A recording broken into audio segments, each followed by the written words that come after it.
that are operating illegally. Officials announced they have revoked the liquor license of longtime public nuisance liquor store Times Square Liquor on the 4200 block of Broadway that regularly violates the law. Businesses like this one, where we have seen nearly 140 arrests since 2012 for everything from public intoxication to selling to minors. That is totally unacceptable. After dozens of complaints and various hearings, and with the support of our local law enforcement officers, city staff, and the great folks at our planning department in the community, we've been able to revoke the liquor license. Police say Times Square Liquor is the first of several being targeted by the council office and law enforcement. Frustrated DWP customers will be able to air their grievances during the utility's series of so-called Bill Resolution Saturdays. The first one took place on March 22nd at the Van Nuys Customer Service Center. The DWP will continue to meet with customers in person on several upcoming Saturdays at 4 of its customer service centers to address and resolve customer concerns over bill mistakes. Earlier this year, after DWP launched a new computer system, customers received inaccurate bills, sometimes no bills at all. The Port of LA's interim executive director, Gary Lee Moore, has released a statement saying he's opting not to apply for the permanent position, but instead will return to his duties as Los Angeles city engineer.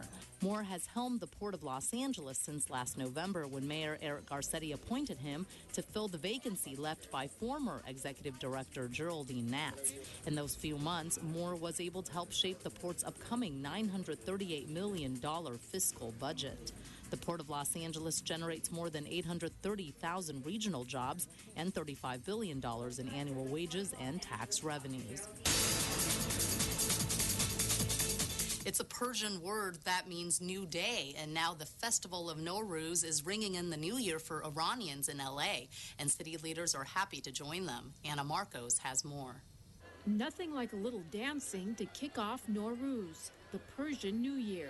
For 11 years, LA city leaders have been helping Angelino Persians celebrate. LA boasts the largest population of Persians outside of Iran. Nowruz proclaims spring as a time of rejuvenation of nature, rekindling of friendships, and bringing about hope for a brighter future for all. It is truly a time of celebration and strengthening of our common resolve to be better and do better. The 13 days, everybody go as a picnic to any park for joy and have a fun. They are children, decorated soldiers, even the nation's first female Iranian-American U.S. immigration judge. By celebrating our different cultures and traditions, it is only then that we explore our similarities. Salano Mubarak. It's a community whose values mirror the best of American values. Education, family, the value of hard work. Probably the most successful immigrant community in the history of the United States, and that's saying something. It was Congressman and former council member Tony Cardenas who first put Nowruz on the map when it comes to city celebrations. Not only did they fill these chambers, they overflowed the rotunda that we had to open up the patio area because they finally felt welcome. And now these Persian hosts are making sure everyone feels welcome at their party. Nowruz cookies, anyone? I'm Anna Marcos for LA This Week. Council District 5 in West LA has the largest concentration of Iranians outside of Tehran in Iran. And in this week's list of things to do, the Thai are also celebrating a new year, riding your bike down Wilshire traffic-free and the Indian Film Festival of Los Angeles. On Saturday, April 6th, you get another chance at a new year with the celebration of Thai New Year Festival, which rings in the start of spring. The Songkran Festival takes place on Hollywood Boulevard in Thai Town between Western and Normandy Avenues. The event is free, so bring the whole family to enjoy performances, including Thai kickboxing, a water blessing ceremony, and a Thai fashion show. There will also be Thai food cooking demonstrations, a Thai beer garden, and arts and handcraft stations. For more information, go to facebook.com/Thai New Year. And the next popular car-free, bicycle and pedestrian-friendly event, otherwise known as Ciclavia, is taking place along iconic Wilshire Boulevard on Saturday, April 6th from 10 a.m. to 4 p.m. It will be 6 miles of car-free open streets for cyclists, joggers, parents pushing strollers, and skateboarders alike. Join the fun at any point along the route. The route will connect 1 Wilshire at the corner of Wilshire and South Grand Avenue downtown to Fairfax Avenue along Miracle Mile. Food trucks and entertainment can be found at these 2 anchor locations as well as along the way. For a detailed map of the route, go to ciclavia.org. And check out the Indian Film Festival of Los Angeles from Tuesday, April 8th to Sunday, April 13th. The IFFLA showcases films from or about India made by Indian and international filmmakers. The mission of the festival is to promote a greater appreciation of Indian culture and cinema. Films include Liar's Dice, about a rural woman's search for her missing husband in Delhi with her young daughter and goat in tow, and Sold, the harrowing tale of a girl sold into prostitution to pay back her parents' debts. The festival will be taking place at the ArcLight Cinema Hollywood, located at 6360 West Sunset Boulevard. For a list of films playing, ticket prices, and other information, go to indianfilmfestival.org. And that's a look at some upcoming things to do. Hikers welcome the beginning of spring and the unique sunset it provides at one of the most scenic views in the city. Gil Reyes reports on the annual Spring Equinox hike hosted by LA Councilman Tom LaBonge. It's gorgeous. Yeah, it really is. It only happens twice a year, when the sun sets exactly due west, giving clear directional reference to LA's local landmarks.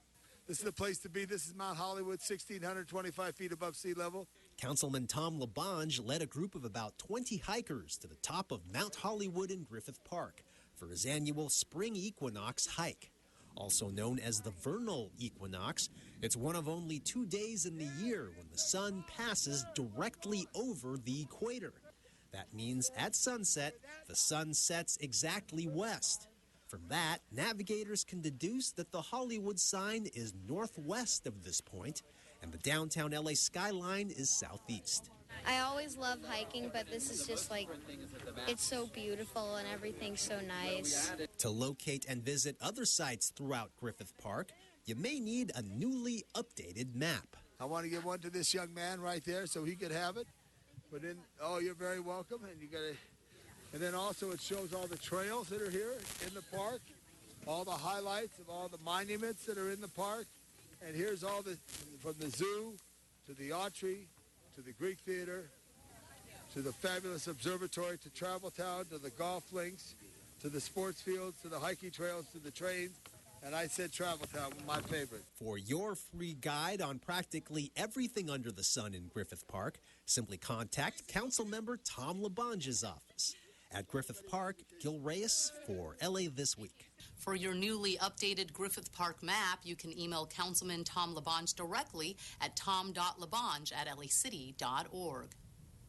And this week, we are debuting a new segment we're calling The Week in Tweets. Since the mayor, council members, and city departments are all active on Facebook, Twitter, and various other social media platforms and sharing some informative and even silly photos and posts along the way, we thought we could feature one social media highlight each week from City Hall and beyond.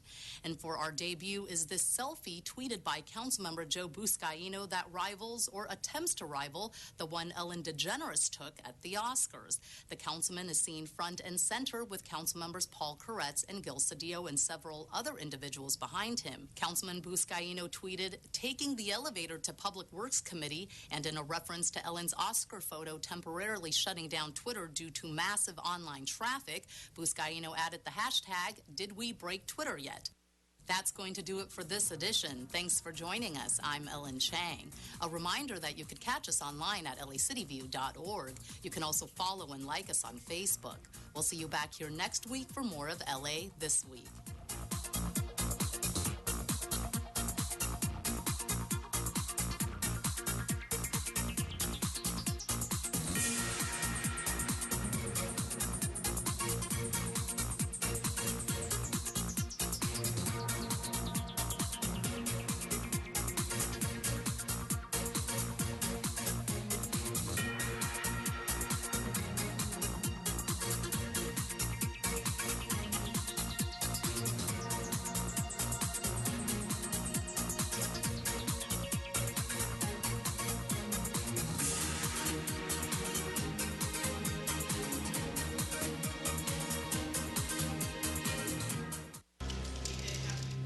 emergency, operator 271. The city of Los Angeles receives over 2 million 911 calls every year. Hello, I'm Mayor Eric Garcetti. I'm Chief Charlie Beck. A significant number of 911 calls are not emergencies. 911 should be used for emergency calls, such as preservation of life, a crime in progress, prevention of a crime, or a public hazard. If your call is not an emergency, such as a loud party, verbal dispute, public nuisance, or lost or missing property, you can dial 1-877-ASK-LAPD to have the police respond. Remember, call 1-877-ASK-LAPD for non-emergency calls. Los Angeles Police Department, what are you reporting? Hi, this is Carretero Family. We are from East Los Angeles, Boyle Heights. You're watching Channel 35, our city, our channel.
Good morning. Good morning.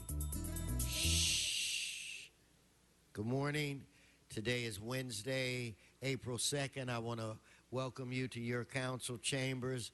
This city council meets every Tuesday, Wednesday, Friday at 10 a.m. Mr. Clerk, I believe we have a quorum. Could you please call the roll?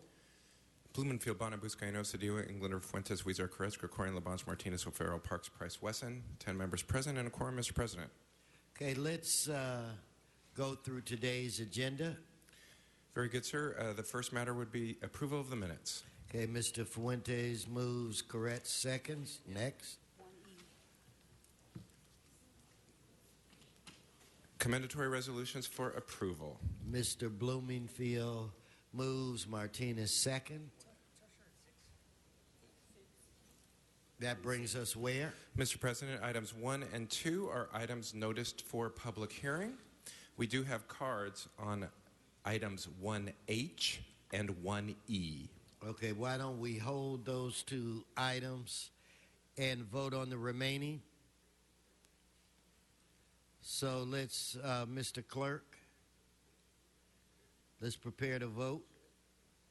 Let's open the roll, close the roll, tabulate the vote. 10 ayes. Let's move on to the next section, items 3 through 17. Then items 3 through 17 are items for which public hearings have been held. Members, specials.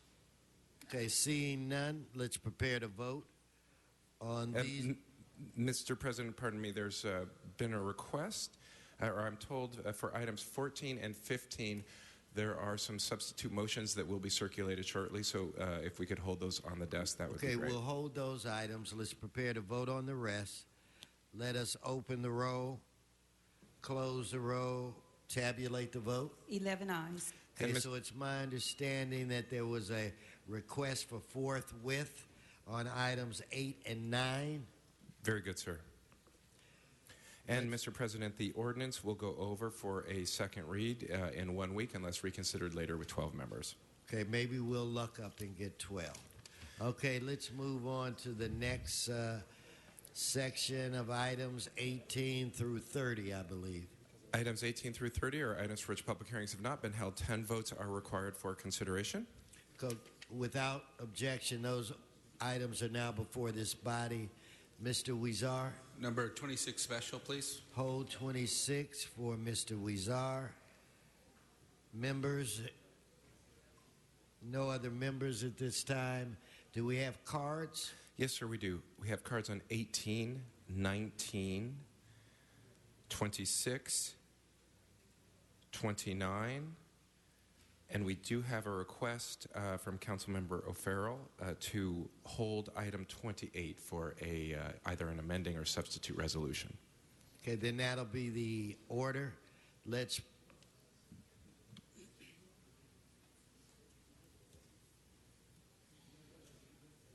and I have received a request that the commissioners, what items are those? 18 through what? 21, sir. 18 through 21. Okay, we've got a request from Mr. Cedillo's office to hold those.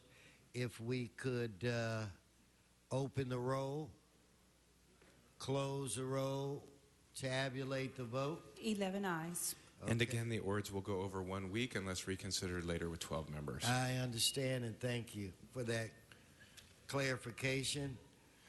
Mr. President, items 31 through 36 are items scheduled for closed session. Would you like to hold them on the desk?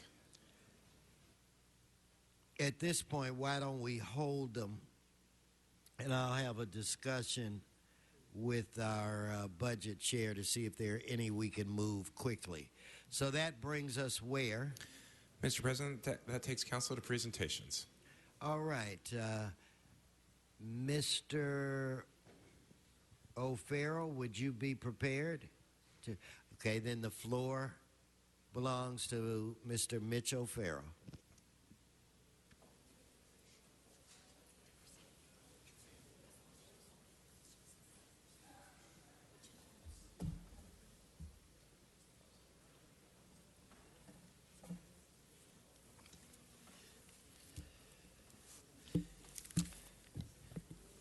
Good morning. Good morning, colleagues. Mr. President, today we are celebrating the Big Read Initiative of the National Endowment for the Arts, NEA, designed to restore reading to the center of American culture. I would like to invite John Szabo, if he's not standing up here yet, our city librarian, who deserves a big round of applause.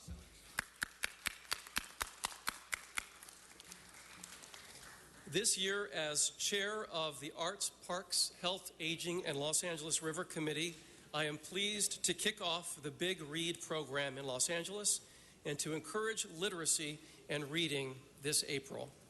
The Department of Cultural Affairs marks its 6th year of producing the Big Read program in Los Angeles with Jhumpa Lahiri's novel, The Namesake, a story about an American-born young man of Bengali heritage who struggles with questions about his name, his cultural identity, and his place in his family and in his country.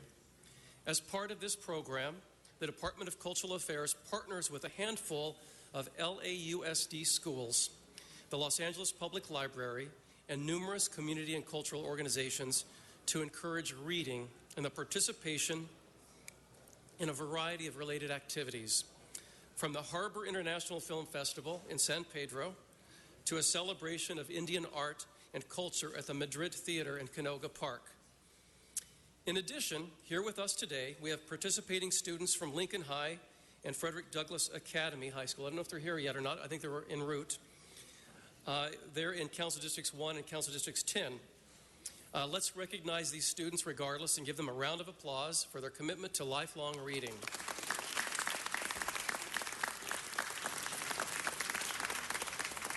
The Big Read program would not be possible without its longtime corporate sponsor, Sony Pictures Entertainment. Please join me in welcoming Senior VP of Production for Sony and recently appointed President of the Los Angeles Cultural Affairs Commission, Eric Paquette. Eric? Thank you, Councilman O'Farrell, and good morning, council members. On behalf of Sony Pictures Entertainment and the Department of Cultural Affairs, I want to thank you for recognizing this important citywide literacy program and for honoring the program's participants. I also want to thank Michael Linton, the CEO of Sony Entertainment, and Amy Pascal, the co-chairman of Sony Pictures Entertainment, for embracing the importance of providing access to high-quality arts programming to young people in all corners of our great city. This is the 6th year that the Department of Cultural Affairs has produced the Big Read program in Los Angeles. Over these last few years alone, over 22,000 students and adults have read Big Read books, and over 25,000 individuals have participated in related Big Read programs. LA's Big Read program requires very little city resources and is supported by a grant from the National Endowment for the Arts and by matching contributions by Sony Pictures Entertainment. This program increases literacy, particularly among our youth, and encourages community involvement in the arts and civic engagement. Through the generosity of our sponsors, the Big Read program has also been able to include art exhibitions, live performances, film screenings, discussion panels, a book festival, and much more. I'd like to thank the following individuals and organizations, including Matthew Rudnick, Interim GM of the Cultural Affairs and staff, my colleague Janice Pober, a longtime supporter of Cultural Affairs, John Szabo, the City Librarian, and the branch libraries that participate, the Indian Film Festival of Los Angeles, Art Lincoln and his students at Lincoln High School, as well as Latrice Washington and her students at Frederick Douglass Academy High, the Cal Arts CAP program, LACMA, the Museum of the San Fernando Valley, Limbros Smeembros, and David Kippen, who helped launch the Big Read when he was the head of the NEA some years ago, the Kraft and Falk Art Museum, the LA International Film Festival, and the Warner Grand Theater. All of the Big Read activities can be found on our new online calendar at bigreadla.org. Thank you. Thank you, Mr. Paquette. How about a big round of applause for Mr. Paquette and Sony Pictures, who are funding this whole program. As Eric mentioned, the Big Read is not only a literacy program, but also a program that explores artistic expression through a variety of mediums, including animation, dance, digital media, music, photography, and performing arts. The California Institute of the Arts Community Arts Partnership program is an award-winning youth education model that has collaborated with the city on the Big Read for the past 6 years. Please join me in welcoming Glenn Avila, Artistic Director of the Cal Arts CAP program, to say a few words. Mr. Avila? Ms. My apologies, Ms. Avila. Hi, thank you. Good morning. A big thank you to Mayor Eric Garcetti and the entire City Council for inviting the community to come to City Hall to celebrate the annual Big Read. It is an honor to be part of this important national literacy initiative. My name is Glenna Avila, and I'm the Artistic Director of the CalArts Community Arts Partnership Program. This program is in its 24th year, providing free arts education programs for young people in 60 diverse communities throughout Los Angeles. Through the 12-year-old model public-private partnership that is the Sony Pictures Media Arts Program, a partnership between the City of Los Angeles Department of Cultural Affairs, Sony Pictures Entertainment, and the CalArts Community Arts Partnership, we bring college-level media arts and animation programs for middle and high school students in 5 City of Los Angeles neighborhoods, and they are Watts, Wilmington, Eagle Rock, Westlake, MacArthur Park, and Pacoima. These programs involve hundreds of youth who come to work on animation and media arts 6 hours per week for 30 weeks per year. The youth are taught by our faculty, students, and alumni at California Institute of the Arts, all professional artists and animators. One of these students, Eric Estrada from Nickerson Gardens in Watts, is about to graduate CalArts next month in May. Another student, Alexis, is studying cinematography and animation at USC. So we have a long track record of training students and getting them launched in their futures and their careers. We've participated in the Big Read for the last 6 years, and our students have read books that have taken them to Mexico, Egypt, China, Africa, San Francisco, literally around the world. And this year they got to learn about Bengali American immigrant experiences through Jhumpa Lahiri's The Namesake. And each year after reading the books, the students have created collaborative films using the books as an inspiration and a jumping off point for their animation. What does the Big Read do for our communities? This initiative focuses the attention on the importance of literacy for our citizens. I'm sure we can all agree that literacy is of utmost importance to our young people and to our society. In addition to literacy, the CAP Sony program instills in our youth the major 21st century skills of collaboration, creativity, communication, critical thinking, and media and technology skills. Besides promoting reading and comprehension, the Big Read brings families and communities together. In a city as large as Los Angeles, this is so important. In June each year, we bring our 5 communities together to screen the animated films created by our youth and celebrate their work. The City of Los Angeles Department of Cultural Affairs, Sony Pictures Entertainment, the National Endowment for the Arts, and the Mayor and City Council all deserve a huge debt of gratitude from all of the Big Read participants from all over the City of Los Angeles for supporting such an impactful and forward-thinking initiative. Thank you all so much for your continued support of the arts, arts education, and the young people of Los Angeles, our future leaders. Thank you. Thank you. That was great. Thank you, Ms. Avila. And just as someone who spent his childhood in the public libraries, who started off with Dick and Jane and the Bobbsey twins, we have come a long way in terms of the diversity in reading materials that young minds are exposed to. A personal testament there. And with the knowledge that literacy is the great equalizer in society, no matter someone's background, no matter where you're from or who you are, literacy is the key and the way forward in life. So I commend all of you today. To close, I'd like to present this certificate proclaiming April... Mr. O'Farrell, one second. Shh. Come on. Go right ahead.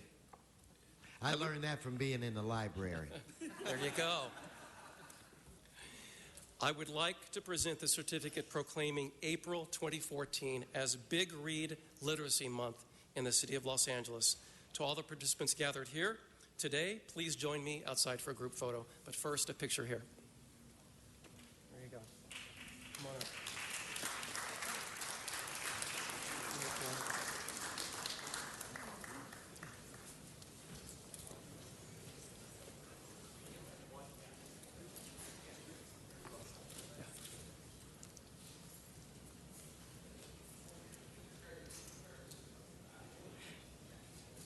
Hey, Mitchell, stick a couple of the kids up. Yeah. Yeah, get some of these young minds up in. Are you from Douglas? Yeah. Wonderful. Fantastic. And congratulations to all of you, and thank you for your great work. Here, make sure you can be seen. There you go. And good to see you again, John. Okay, bring it outside. All right. Let's give him one more round of applause. Thank you. Mr. Blumenfield, as they're exiting. Mr. Krikorian. Thank you. Did I miss you on the? No. I just wanted to make an announcement, if I could, between Go right ahead. presentations. I'm very pleased that we're joined today by the 6th grade class at Sherman Oaks Milliken Middle School's Civics Academy from Milliken Middle School in Sherman Oaks. And in Mr. Labange's absence, I just wanted to take an opportunity to welcome them to the City Council. Stand up, you guys. Stand up and wave to the cameras, so you can be seen by everybody in Los Angeles. Mrs. Steely is the teacher who's with them for the Milliken Middle School Civics Academy. They're doing a great job in teaching the next generation of young leaders of our community in the San Fernando Valley, and we couldn't be more proud to have them here today. And I'd like to ask Morgan Mulder to stand up and wave your hand a little bit. Morgan came to my inauguration when I was elected to the City Council with her grandmother, our former colleague, former City Council member, and former City Controller, Laura Chick. So it's especially good to have you here, Morgan, and all of the 6th graders from Milliken Middle School. Congratulations and welcome to City Council. Give them another round of applause. Welcome, young people. Now, Mr. Blumenfield, the floor is yours. Great. And if we could get Larry Rowland from LAWA and Luis Mata and John Rodriguez to make their way up here as well. And while they're doing it, I'll just... Hi. Hello. Hi. So, Mr. President, colleagues, today as we mark Autism Awareness Day, it is my distinct pleasure and honor to honor 3 great organizations, including 2 LA City departments who are working together to make our city an even more welcoming environment for individuals and families with autism and educating travelers about autism. Autism touches every community in every corner of our city, regardless of race, ethnicity, or socioeconomic status. Recently, the U.S. Centers for Disease Control released new figures showing that the prevalence of autism is 1 in 50. 1 in 50. Although air travel can often be a high-stress situation for even the most experienced passengers, for families with autism, airport presents a particularly challenging environment, to say the very least. That's one reason why the work being done today by today's 3 honorees are so important. The Los Angeles Department on Disability was established in 1998 to ensure that all city departments integrate and address the needs of children and adults with disabilities. They work regularly with the Los Angeles World Airports ADA coordinator to integrate and address the needs of children and adults with disabilities who are traveling through our airport every single day. The Hayes Education Center School of Autism provides specialized treatment and educational services to children who have special needs. And they have offered to assist the Los Angeles World Airports and its partners in designing a world-class program to assist families with autism to develop a public awareness program about autism.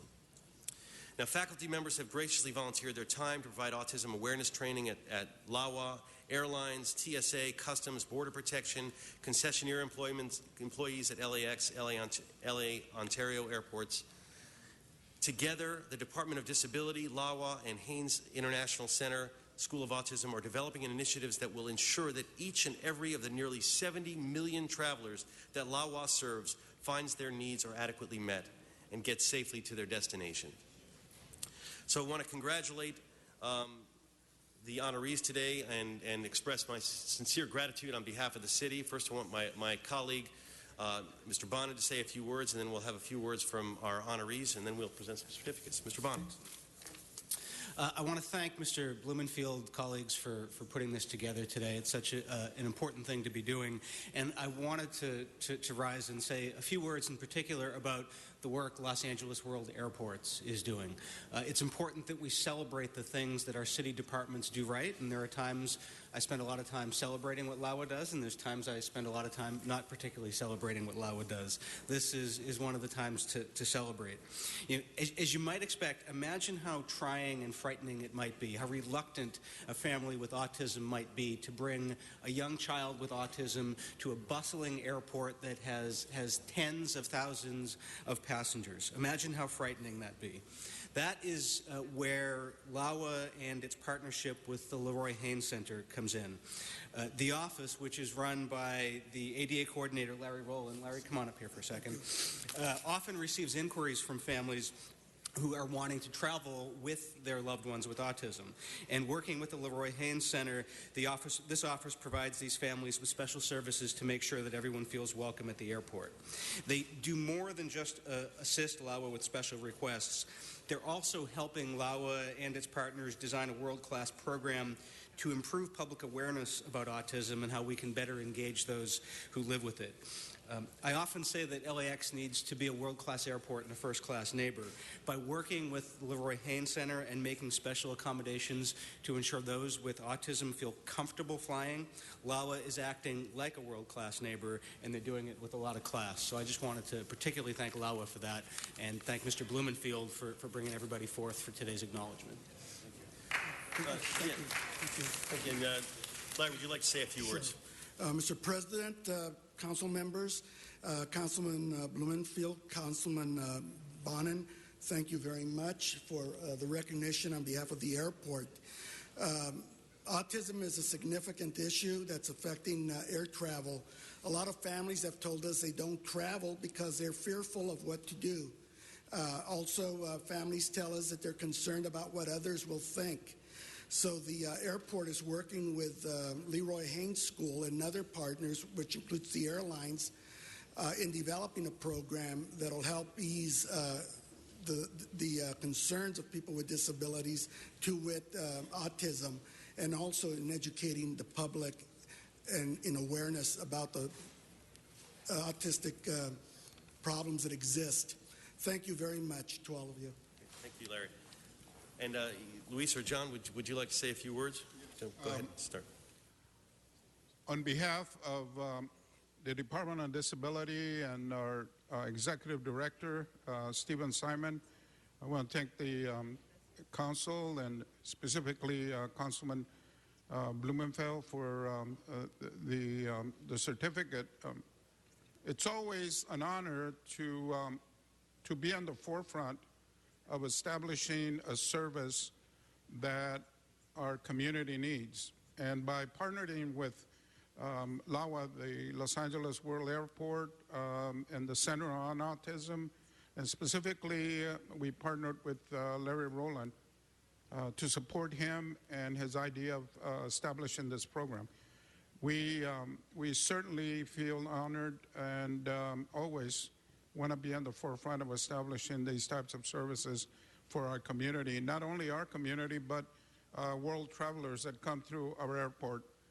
And as was said before, we want to establish an airport that is friendly to our travelers. And so today, thank you very much for honoring the program, and look forward to coming back and telling you what we're doing with that project itself. Thank you very much. Well, we're very grateful to the department for all you're doing and all LAWA's doing. We have these certificates that Mr. Bonin and I will give you we'll do a quick photo. In fact, maybe why don't we all go in front here. Each hold one. Let's go.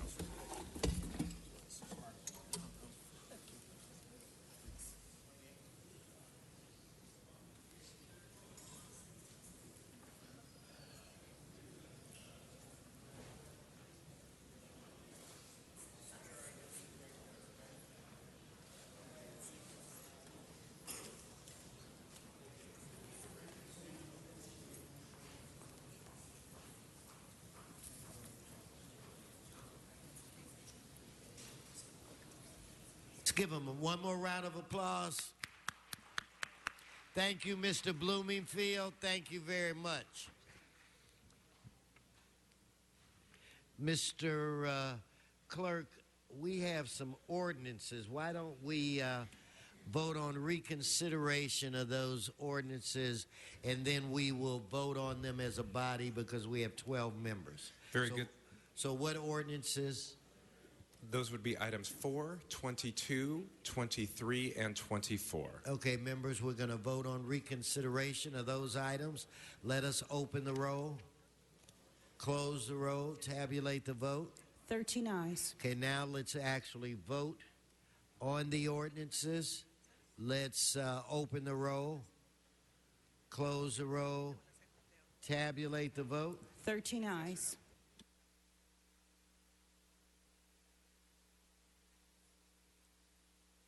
Okay, at this time, Mr. Clerk, why don't we take up the commissioners, one of which is a personal friend of mine.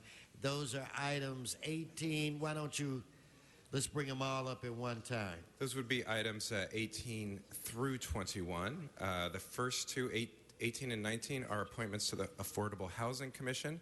Item number 20 is an appointment to the Human Relations Commission. And item 21 is an appointment to the Commission for Community and Family Services. Thank you. Okay, where is Mr. Cedillo? You may want to present your... Where's my staff? Where's my notes? No.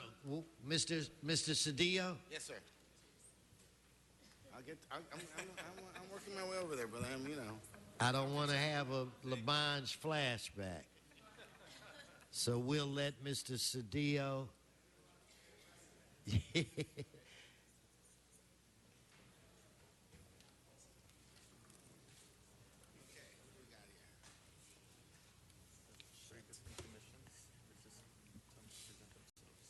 Mr. Cedillo, floor is yours.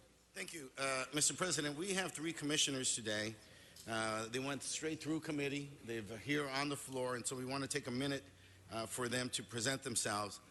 Obviously, everybody knows Joe Jacinto, a big leader in our community for decades in providing services. We also have with us Mr. Brian Sullivan, and we're interested to hear their perspectives about the great needs that we have for affordable housing. And then finally, we've got James Herr with Human Relations, and then Nikki Lekesi. Did I say that right? Nikki, with the Commission for Community and Family Services. All those areas are areas where we are challenged today. We have some particular stress that you and I are working on to resolve, and I think we need to hear from them, from a perspective from the community, about what those needs are and what their vision is, and finally what their thoughts are about how we proceed forward. So, Joel, you want to start? Thank you, Councilmember Cedillo. My name is Joel Jacinto. I am the executive director of an organization called Search to Involve Filipino Americans here in Los Angeles. I'm a resident of the 11th District, Councilman Bonins, and I work in Councilman O'Farrell's office, and I want to say hello to our Council President, Herb Wesson. My friend. And that, the issue of affordable housing in the city is one of the most basic quality of life issues. When we had a recent report that talked about a person needs to make $27 an hour to afford a basic two-bedroom family apartment in this great city, puts that above and beyond many of our city residents, many of our working class families. And so it is such an important basic duty of the City of Los Angeles and this Affordable Housing Commission to create more affordable housing.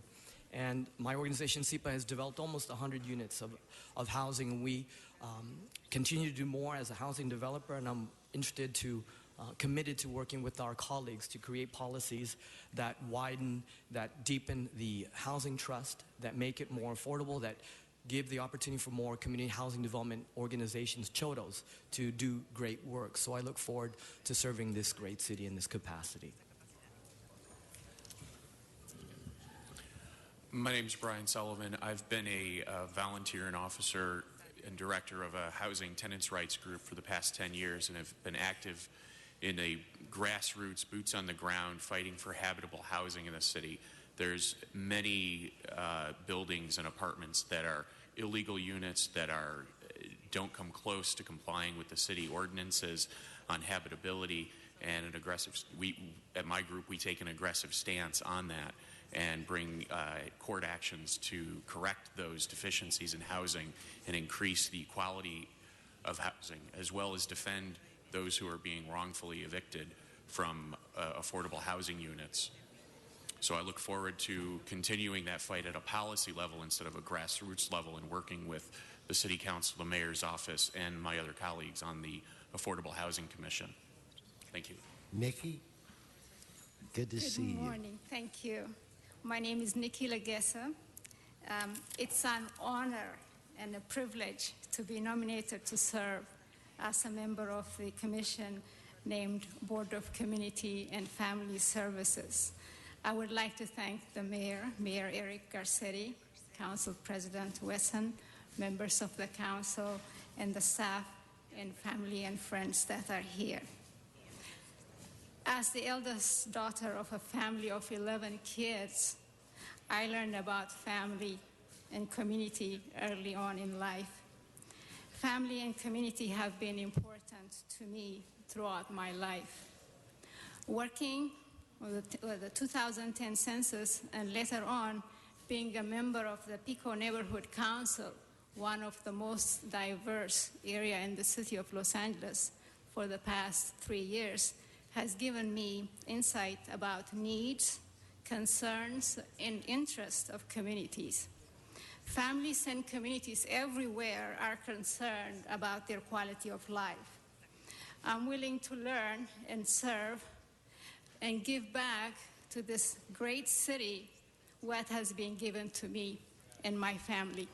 And thank you very much for allowing me to come before you. Yes, sir. Thank you. My name is Jim Herr, and I am a transplant from Los Angeles. I came here 18 years ago, and ever since I came here, I've been involved in the community.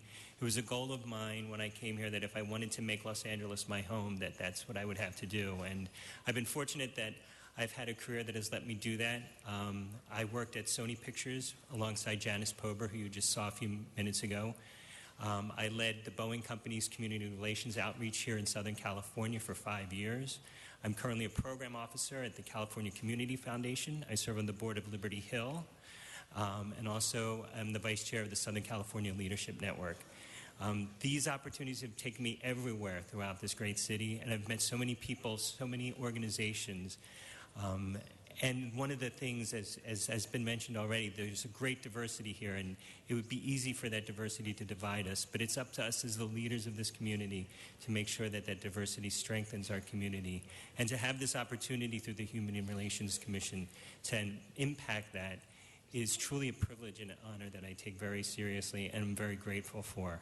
Thank you. Well, Mr. Cedillo, let me say that the city is fortunate. We have some great commissioners to be here. I know Joel and Nikki and the things that they've done in the community. So I think that this puts us in a position, some very committed, dedicated people that want to learn and want to do. With that said, I have a card from Mr. Walsh. So, Mr. Walsh, if you would come forward and you can speak on 18 and 19.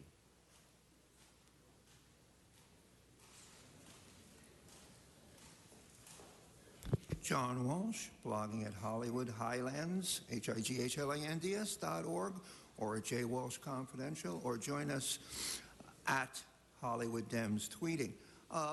Welcome. We have absolutely no objection. You've been picked by Mr. Garcetti.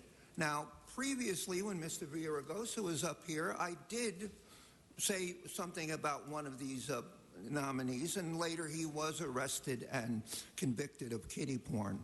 They voted for him 15-0. Okay, and he's still serving, incidentally.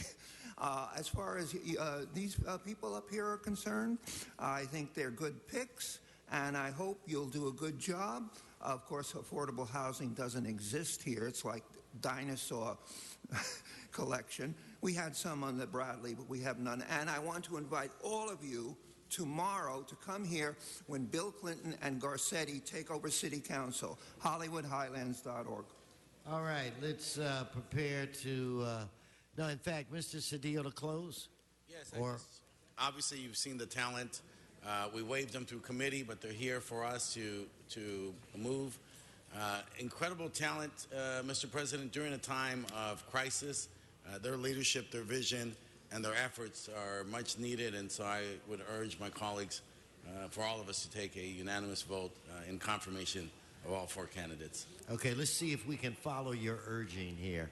So, Madam Clerk, let's prepare to vote on this item. Let's open the roll, close the roll, tabulate the vote. 13 ayes. Congratulations to each and every one of you.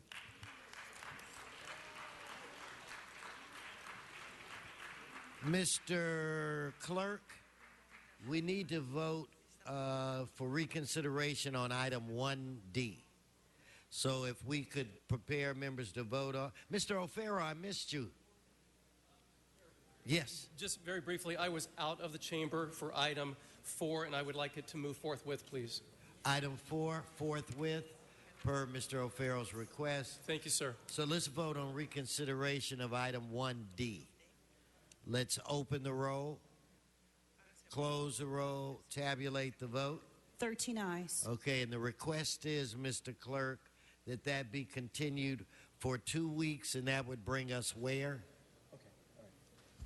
Mr. President, that brings us to April 23. Okay, so it will be continued until that day.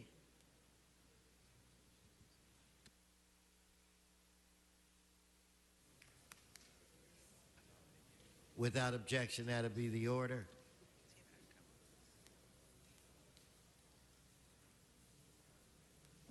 Mr. Weezar, are you ready for us to move to item 26? Yes, sir, and thank you very much, Mr. President, for taking this item up. And colleagues, on the agenda for item 26 is a recommendation from Plum with specific recommendations to reform the city's development services. I'd like to thank Matrix Consulting Group for the very thorough and very detailed report. The consultant delivered insightful and probing analysis of our current land use and development review processes. My staff and I have been working very closely with the affected departments, the CAO, the CLA, and the Mayor's Office on how to move forward with this critical item at this critical time. I want to ensure that we are making credible, implementable, comprehensive revisions to our development review system and not just doing one little thing here and one little thing there. A few months ago, the City Council postponed functional integration of the departments to July 1, 2014 in order to figure out the best approach, or as a Matrix consultant put it, what success looks like. I feel that with the upcoming budget discussions, we must move forward immediately to begin the steps of transferring some development review functions between departments to best serve the City of LA and those who interact with the development review system, whether developers or homeowners. But I also want to make sure that we follow through with implementing as many of the 329 recommendations in the report as we can to improve our delivery of development review services in the City of Los Angeles. We need each department to dive deep into the recommendations and find ways that we can improve our business climate by expediting processes, cutting red tape, and removing redundancies. We must become more efficient and more welcoming to businesses and to our residents. We've been discussing a proposed merger of planning and the Department of Building and Safety since at least 2008. This report, I think, serves us well by making 320 or so recommendations to improve our delivery within these departments for this time. So with this, colleagues, I'd ask for your aye vote. I think this goes a long way to improving our development processes. I know we often hear about how difficult and burdensome it may be. This is a huge step forward for the City of LA. I ask for your aye vote on this, and this development reform will come back to Plum for overview on various occasions to ensure that we are implementing some of these recommendations. I ask for your aye vote. Thank you. Okay, Mr. Weezar, we do have some cards. Maybe we take the cards now, and then we'll go into the discussion where it relates to the council members. So if I could have Mr. Walsh, Herman, Akala, please come forward, followed by Nicole from the Hollywood Chamber.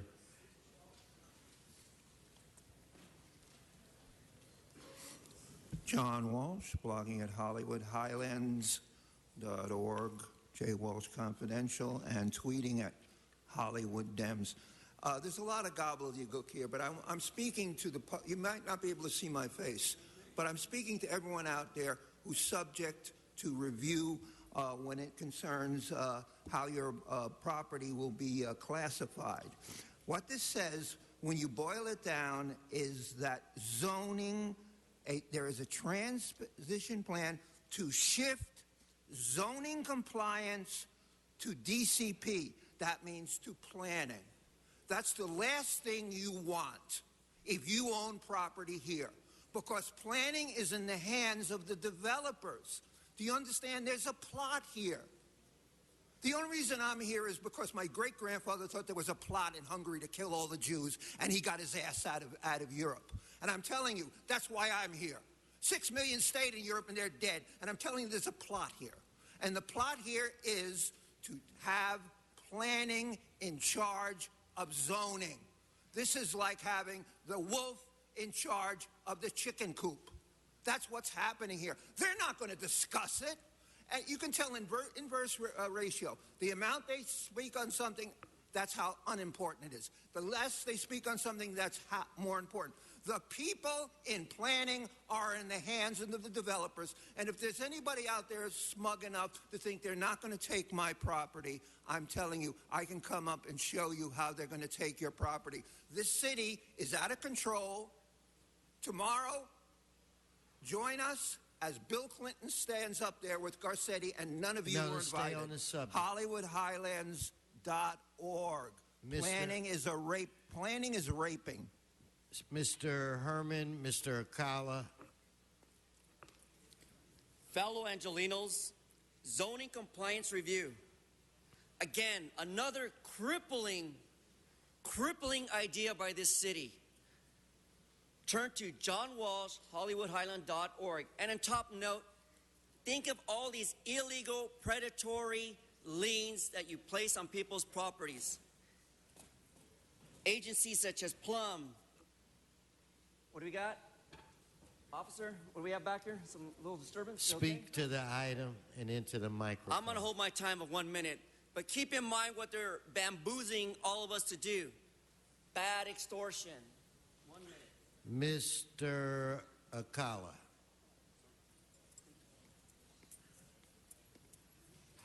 I agree with everything Mr. Welch said. The city of Los Angeles, all the cities in the world are dedicated to ripping people off out of their place to live. You are all dedicated to putting liens. You're all dedicated to zoning the way you want it zoned. Okay, please stay on the item one. Well, the item is planning, right? Planning committee. We'll see. Go ahead. You're planning to rip us off. He already said it. I'm just repeating it. That is the item. The item is you will find any way to rip the people off. 1 minute only. Thank you. Is there Nicole? Nicole, please come forward. Welcome. Good morning. Nicole Shahanian with the Hollywood Chamber of Commerce. I think you'd be hard-pressed to find a part of the city more than Hollywood that recognizes the need for development reform services. So we want to be as supportive of this overall effort as we can. However, we do have some concerns with this motion as written. As you know, Hollywood continues to struggle with safety concerns stemming from the lack of CUP enforcement, especially in regards to our nightclubs. This motion does nothing to change the status quo for CUP enforcement. In particular, the Chamber is concerned with the inclusion of language in Section 1B, which requires the Department of City Planning to continue to oversee and monitor compliance of conditions of approval, but should not dedicate full-time staff to doing so after the certificate of occupancy is issued. The Hollywood community would really like to see some assurances that if the important role of CUP enforcement is to stay with building and safety, that building and safety will elevate the importance as a priority. More resources are needed for our CUP enforcement, not less. Other cities with flourishing nightlife have realized the importance of CUP enforcement and have dedicated full-time staff to this, including cities like Pasadena and Santa Monica. It's time that LA take this step. CUP enforcement is essential to any development service proposals that should go forward. Thank you. Thank you. Okay, Mr. Cedillo. Mr. President, let me suggest that, or concur with my colleague on the importance of this. This is probably the most important reform. This morning we spoke about the need for affordable housing. We've spoken about the need to backfill services that have been cut. We heard yesterday from people who are out in the street. Those are all symptoms of a fundamental problem that we have in the city, and the inability to develop, the inability to create prosperity, the inability for us to give a notice to anyone, a developer, a business person, a person who's going to build a home, what the rules are. And so the effort here is to get to the point that we can tell people with, in a manner that's definite and certain, what the rules are.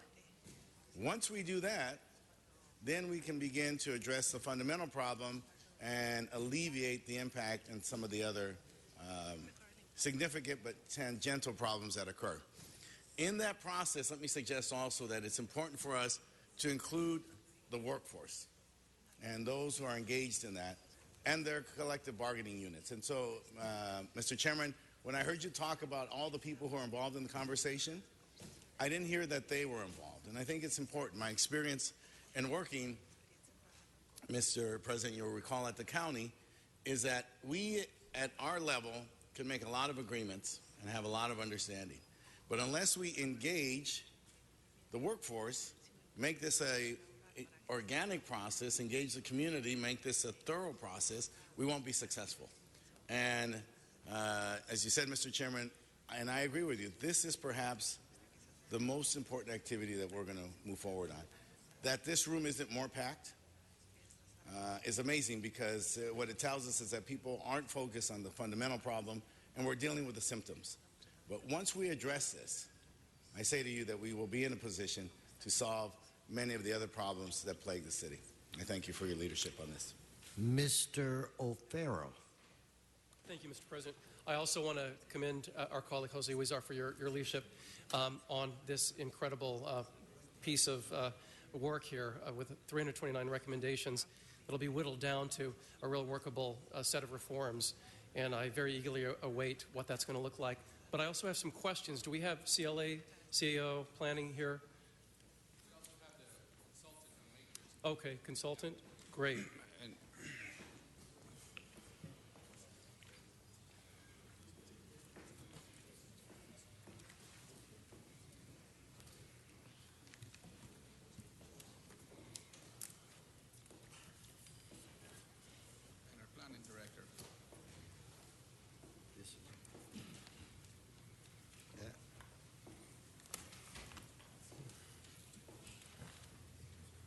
Thank you. Thank you. Shall I go ahead and would you?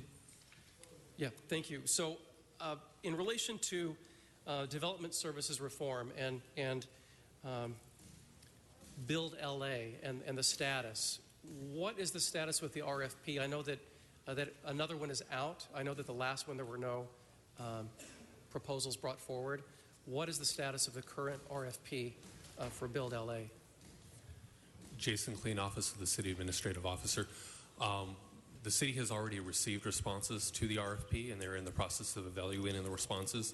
Proposers are doing demonstrations for the city departments, and we anticipate that the Plum Committee will get a report back from all the departments involved sometime in April. Sometime in April. Okay, terrific. And then the recommendations state that the enforcement of conditional use permits, or CUPs, will be handled by city planning. And this was raised by the Hollywood Chamber. But once a certificate of occupancy is issued, city planning is no longer involved. This is a concern because problems with most conditions don't occur until a business is already in operation. So can we explain that arrangement and what the fees are actually going to be used for? Because I understand it's $2,000, a $2,000 fee, and I want to make sure that when we impose fees on businesses that they're actually practical and are going to be used for something. Otherwise, we're just adding another level of red tape, which is exactly what we don't want to do, which is what the Matrix Plan discourages.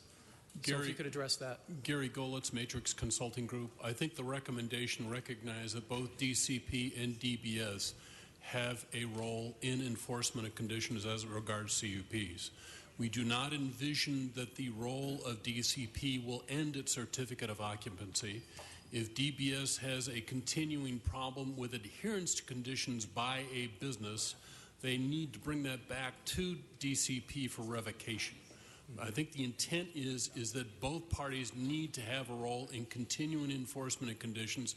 It's just that DBS and their code enforcement staff would be boots on the ground. All right. So, yes, Mr. LeGrand. Thank you. And I agree with Mr. Golitz from Matrix Consulting Group. This is Mike LeGrand, Director of Planning. The issue you raised about fees, there isn't currently a fee for a condition compliance unit. That's a pilot program created by the City Council that's been very successfully running for a year.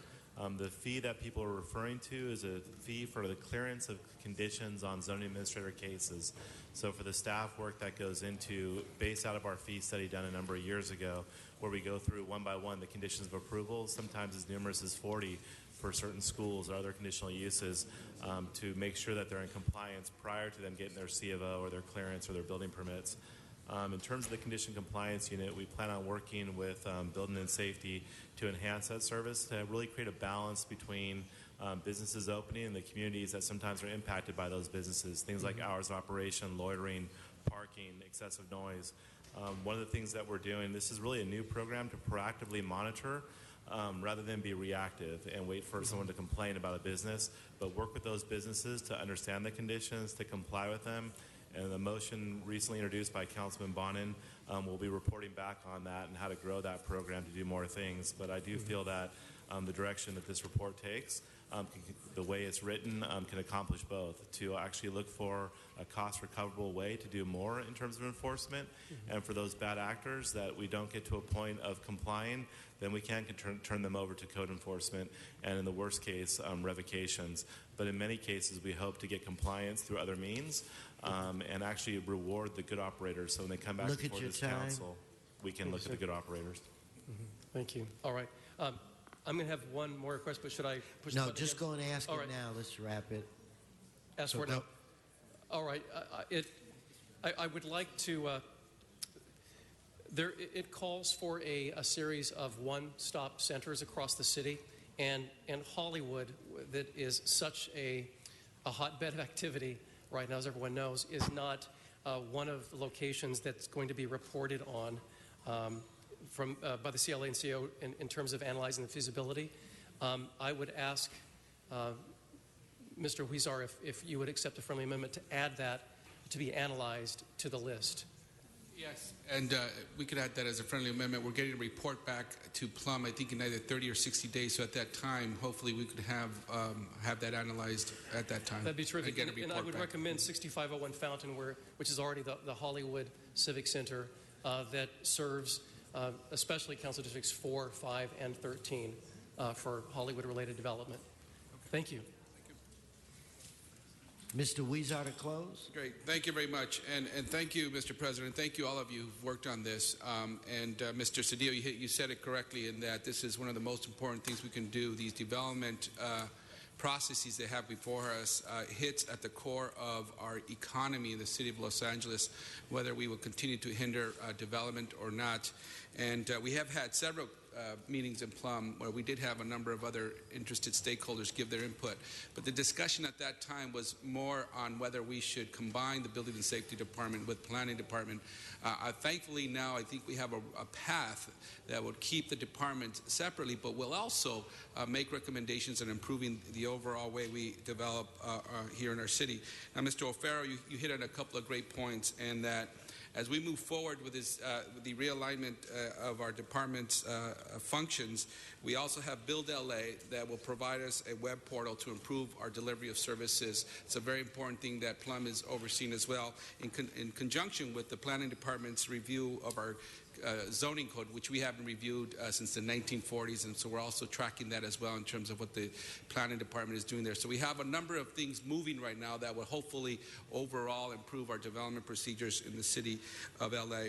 And one last thing on the compliance, the compliance unit, Mr. Bonin did submit a motion. We're reviewing that with conjunction with this report when it comes back.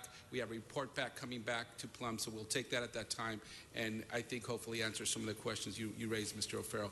Thank you all very much. This is a huge step for us in terms of moving in this direction. Thank you. Ask for your vote. Thank you, Mr. Weezer, for all your hard work. Okay, members, let's prepare to vote on this item. Let us open the roll, close the roll, tabulate the vote. 13 ayes. Thank you all very much. Okay, Mr. Clerk, there were requests, I think, for amendments on item 14 and 15. Was that the case, and are they in? Yes, sir. Amending motions for both have been circulated. Okay, let's prepare to vote on those items. Mr. President, perhaps we could vote individually. Okay, whatever you recommend. So let's go with 14. And that's amending motion O'Farrell-Martinez. 14A has been submitted and circulated. Okay, let's prepare to vote. Let's open the roll, close the roll, tabulate the vote. 13 ayes. Let's move to item 15. And again, amending motion 15A, O'Farrell-Martinez, has been circulated. All right. Let's open the roll, close the roll, tabulate the vote. 13 ayes. Okay, that passes. Why don't we go through, per Mr. Krikorian, Mr. Clerk, I think we can go through items 32 through 35 in open session. So if you would read those items. Yes, sir. Item 32, in the case entitled Los Angeles Police Protective League versus City of Los Angeles, there is a recommendation to expend $105,413.16 in settlement. Item 33, in the case entitled Janine Carr versus City of Los Angeles, there is a recommendation to expend $162,500 in settlement. Item 34, in the case entitled James Nolan versus City of Los Angeles, there's a recommendation to expend $878,217.56 in settlement. Okay, Mr. Krikorian, did you just want to put a bow on this for us? Yeah, it's fine, Mr. President. Budget and Finance considered all of these matters and recommends approval according to the City Attorney's recommendations. Okay, there are no questions. And Mr. President, again, those are items 32 through 34. All right, 34. I thought 35 was included as well. No? I think it is. Through 35, and item number 31 will need to be heard in closed session, as well as item 36. Mr. President, pardon me. Item 35 was a matter that I've been informed was submitted to council without recommendation from the Budget and Finance Committee. If you'd care to move the city attorney recommendations, I can read them into the record. I'll go ahead and move the city attorney's recommendations. Thank you for that clarification. So I'll move the city attorney's recommendations. And for item 35, those city attorney recommendations are, and it's in the case entitled Donovan Rolston versus City of Los Angeles, there is a recommendation to expend $150,000 in settlement. Okay, on those items, let's, Madam Clerk, open the roll, close the roll, tabulate the vote. 13 ayes. We'll move now to item 29. That was called special for a card, Mr. Walsh.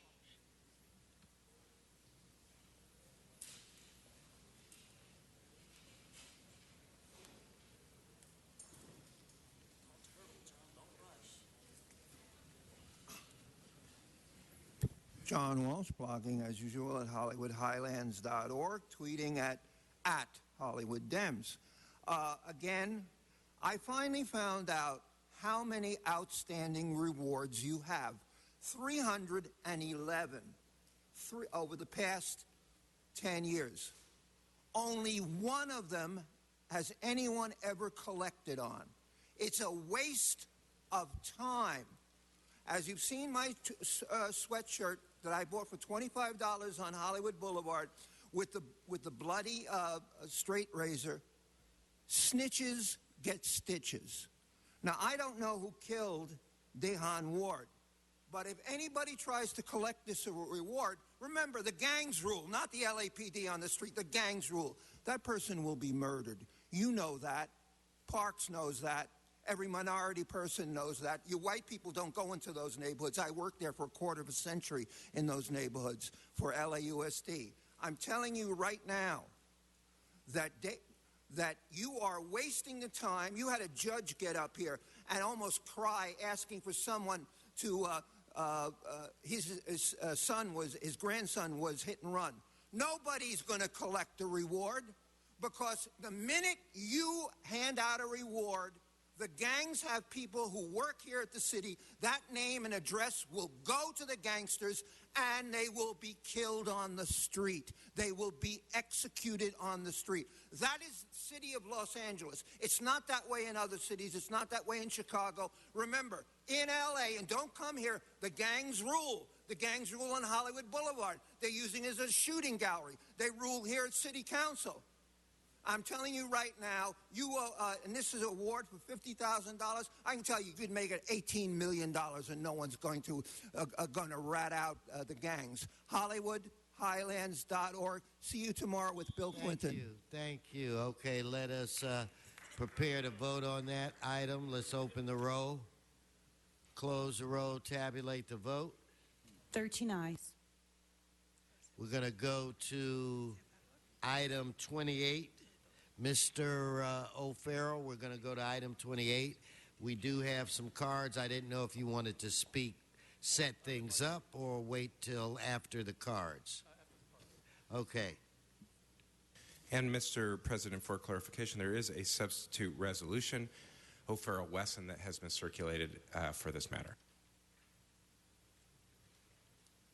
Okay. Aki Versosa, please come forward. Hello, good morning. I'm Aquilina Soriano Versosa, the Executive Director of the Filipino Workers Center here in historic Filipino Town. And we're here to support this resolution from LA City Council for the granting of temporary protected status for the Philippines after the wake of the devastation that happened in November when Typhoon Haiyan, the most powerful storm to hit land, devastated the Philippines when it there's over 6,000 that are proclaimed dead and thousands more that are still missing. We here in Los Angeles, in our own membership, have hundreds of members that have been directly affected by this. And temporary protected status is an important piece of the relief to recovery efforts. And there's we're part of a national campaign and coalition called Relief to Recovery that is, faith leaders, Filipino American organizations, students, and many others supporting this effort because having relief to Filipino nationals who are here is going to let us focus all of our energies around the relief and recovery efforts. Today, 5 months after Haiyan, there are still millions in temporary shelters. The recovery effort has been excruciatingly slow, and people are still suffering. And a lot of the nationals who are here are really the first line of aid to their families in the Philippines, providing them basic shelter, food, and materials for helping them to rebuild their own lives. So this resolution to support the granting of temporary protected status will help the recovery efforts not only today, but we're really invested in it to a long term to get folks back so that they can function normally in their lives and thrive. Thank you. Now, it's my understanding that there are some other individuals from your group. Why don't you bring them up, and Yes. then I'll pick their card from the stack. So, This is Anthony Nung. okay, Anthony, please come forward. Hi, folks. My name is Anthony Nong. I'm a policy advocate at Asian Americans Advancing Justice Los Angeles, formerly known as the Asian Pacific American Legal Center, and we're here in support of the resolution to support granting temporary protected status to the Philippines. We've been part of the Relief to Recovery campaign for the past months and really supporting the leadership of the Filipino community. I'm Filipino myself, and knowing the impact of granting temporary protected status to the Philippines, being a first-generation immigrant here, knowing that we are the first lines of our families back in the Philippines, and knowing the devastation that occurred due to the Typhoon Haiyan and how little recovery has happened in the Philippines, and protecting and helping them recover. Temporary protected status will help our fellow Filipinos in the Philippines recover through the help of their loved ones here. And really, Filipino nationals here in the U.S. are the first line of aid to Filipinos in the U.S., Filipinos in the Philippines, to ensure a long-term recovery of our loved ones. I think if you look at different scenarios of different catastrophes in other places where recovery happens in a long term, and we understand that TPS would provide a long-term source of recovery to our loved ones in the Philippines. Thank you. Thank you. And who would be the next one, Aki? Reverend David Farley. Please, Reverend, come forward. Thank you, Mr. President. I serve as the pastor of a church in Echo Park that has been blessed to have a large number of Filipino-American members in our congregation. And I can testify before you here today that there is not one family in that church, even though their families come from various parts of the Philippines, that has not been directly affected by this typhoon. And for that reason, I'm here to say thank you to my council member, Mitchell Farrell, and to offer my support and the support of our congregation for this resolution. I'm also here as the chairperson of the Immigration Task Force of the United Methodist Church in Southern California. Our denomination is strongly engaged and active in the campaign for TPS for the Filipino community, and I speak on behalf of them as well. And finally, I'm here representing Clergy and Laity United for Economic Justice, which is an interfaith group that expresses the faith community's solidarity with working and immigrant peoples. And we are also strongly in support of this. As people of faith, we have been personally engaged in standing with our Filipino sisters and brothers throughout the relief work, and we will continue to stand with them as we enter into the recovery work. And we invite you to join with us. Thank you. Thank you, Reverend. Leah Tejada. Please, good morning. Good morning. I'm here asking for your vote but for granting us the TPS here in the U.S. and to help support our countrymen and for their economic and social stability for the Philippines, to provide them opportunity to recover the devastation of the Typhoon Haiyan and be able to visit them in the future physically.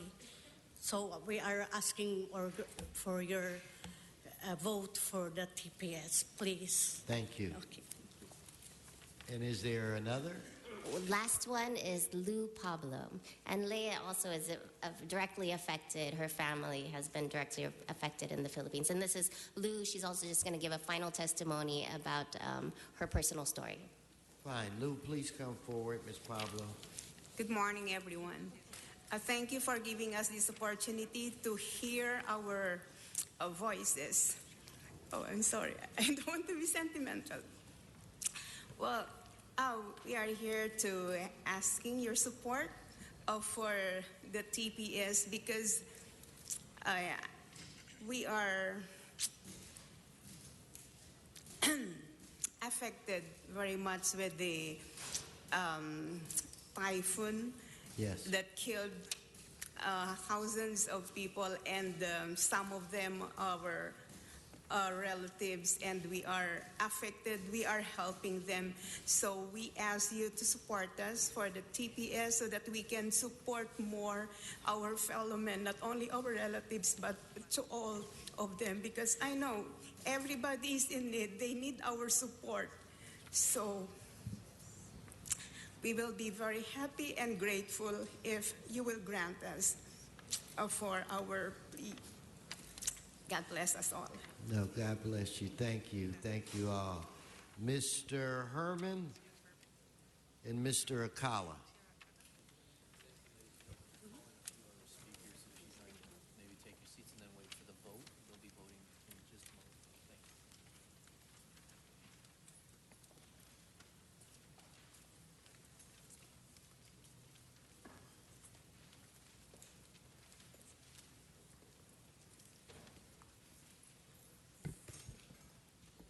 Angelinos, our hearts go out to those who are basically impacted by tragedy.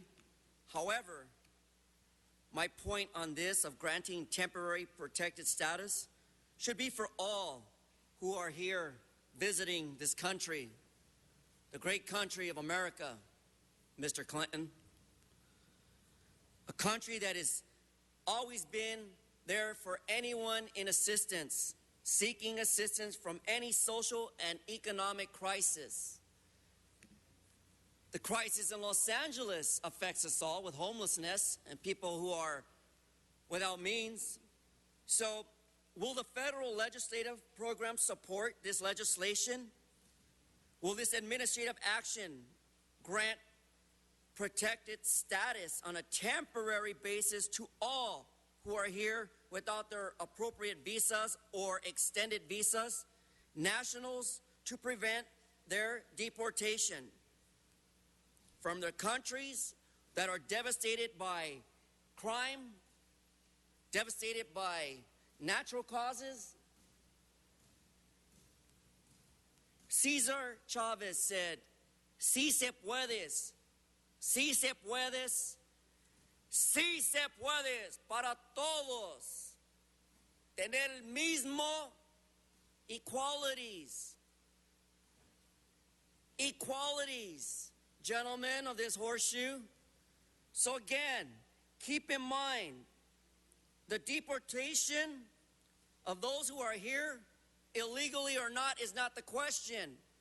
It's a matter of principle to assist our fellow visitors. For we are American and believe in the American dream." Thank you.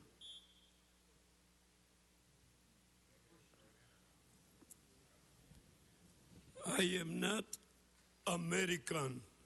I am a Mexican that has come to a country that was stolen by... No, that doesn't have anything to do with the... No. Speak to the item. This is a very serious item to those people. You speak to the item. Immigration for people that have been devastated by Mother Nature. And I did become a citizen of this country thanks to an amnesty. They do deserve the amnesty. The whole world deserves amnesty. We should have no stupid borders. We should not be a bunch of stupid human animals to one another and keep each other putting borders here, borders there, borders everywhere, keeping everybody hungry and keeping everybody stupid and keeping everybody away from the things that everybody deserves. Housing is a must for everybody too, okay? We are refugees of Los Angeles because a lot of us cannot afford housing here. No, come Give on, these people the amnesty they deserve. Every human being in the world deserves a place to live in the U.S. or anywhere. Okay, Mr. O'Farrell, to close. Thank you, Mr. Chair. First of all, I want to thank the Filipino Workers Center and Reverend Farley for making the time to come in today, for all of your selfless volunteerism since November, since the typhoon hit. Filipino Workers Center is headquartered in historic Filipino town. You spearheaded the movement, and this temporary protected status, really, this effort speaks to what is best about this country. And I can't imagine anyone going against it and actually supporting the deportation of Filipino Americans back to a country that has lost up to 6,000 people, with many hundreds more still unaccounted for. Perhaps they never will be. And we also know that 4 million people have been displaced. This action will halt that deportation of Philippine nationals regardless of their immigration status, and allow Filipinos here in the U.S. to assist in recovery efforts. As has been mentioned before, this will be a long-term effort, and I know that all of us up here at the Horseshoe are in lockstep in supporting this community and in supporting all of your efforts to help those back home in the Philippines. So I commend you, and may God bless all of you for this very, very important endeavor. Thank you. Okay, let's prepare to vote on this item. Mr. Clerk. Sorry, sir. This is a two-vote item. The first vote would be on whether to substitute Resolution O'Farrell-Wesson for Resolution. So let's have at it. Very good, sir. Where it relates to the first vote, let us open the roll, close the roll, tabulate the vote. 13 ayes. The second vote, Mr. Clerk, is? On the actual resolution now, O'Farrell-Wesson. Okay, so let's prepare members to vote on that. Let's open the roll, close the roll, tabulate the vote. 13 ayes.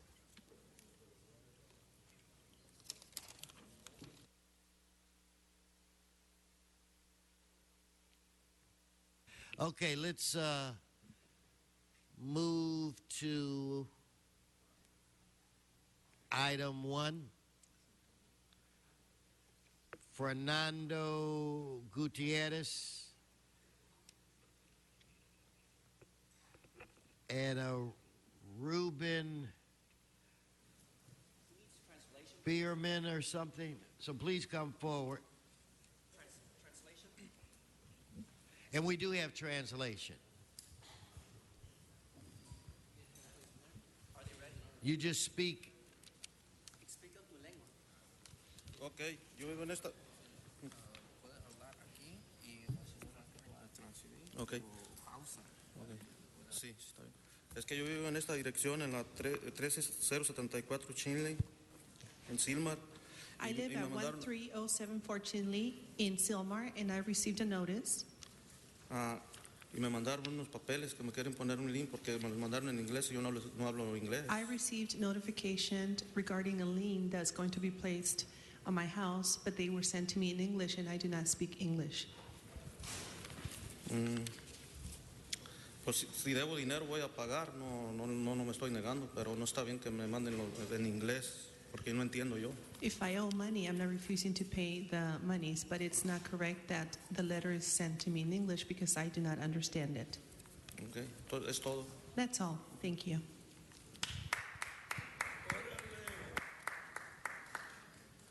If we could, where's our translator? Maybe we could have him come to the side and chat with Mr. Fuentes and his staff. Okay, so next,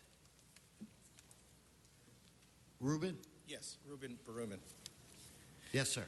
Okay, about 5 years ago, I received a notice to comply, which I did, and I went to a hearing regarding this, and everything seemed to be resolved at that time.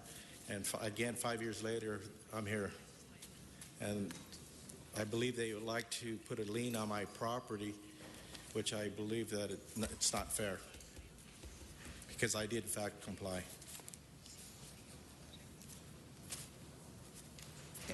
And what was that address again? 14960 Roxford, Silmar, California. Go, if you would go to the side, and there'll be a representative to speak with you.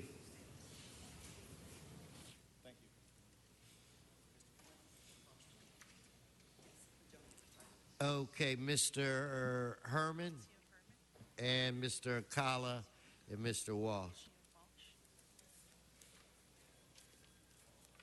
Los Angeles, as you heard, the liens again how we lack the basic capacity to effectively operate without prejudice, violations of the law, extortion, crippling our public trust in a process of our government with building and safety issues on liens. Yes, levied liens, levied liens. Mr. Rubin and Fernando, hopefully Mr. Fuentes will resolve your issues and give you a better idea of how to resolve this. But in the capacity of this city, why do you continue to show your inability with these liens? Abuse, fraud, waste? Come on, please. How much deeper in our pockets do you want us to pull out and pay for excessive taxation from all of you? Again, taxation. Again, what I'm implying is the intent of this law by you, the city of Los Angeles, is that your action of business is illegal. Extortion, extortion, extortion. The FBI must continue its investigations with this department, this agency, building and safety. Less than a month ago, Mr. Samuel Lean, or In, what did he do? Bribery, $30,000 to who? People who can't speak my language, English. 28 seconds. Bribery, right? And I love this. This is from Shrimp Boy up in San Francisco. Ching, chong, ding, dong. He is not talking about this item. Hashtag.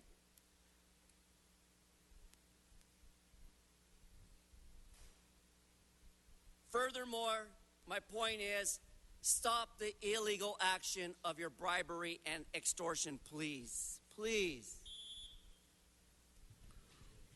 Juan, followed by John. John's I'm out of not time. going to be as nice as this guy. Please stop robbing the people. No, simply stop robbing the people. Why don't you take the money out of your pockets and pay these liens? You guys make more money than most of us do. You make more money than Bill Clinton.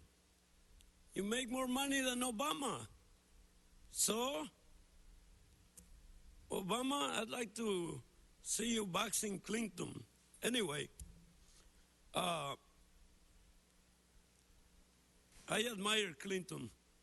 Mr. President, he is not talking about this. No, but talking about these liens, look, 439 South Euclid Avenue, $592.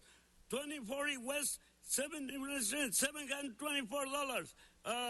1231 West Saracoy Street, that's where I live.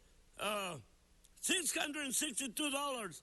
152 East, $102. $2,882. How can these poor bastards afford all this? Anyway, 1496 West Redondo Street.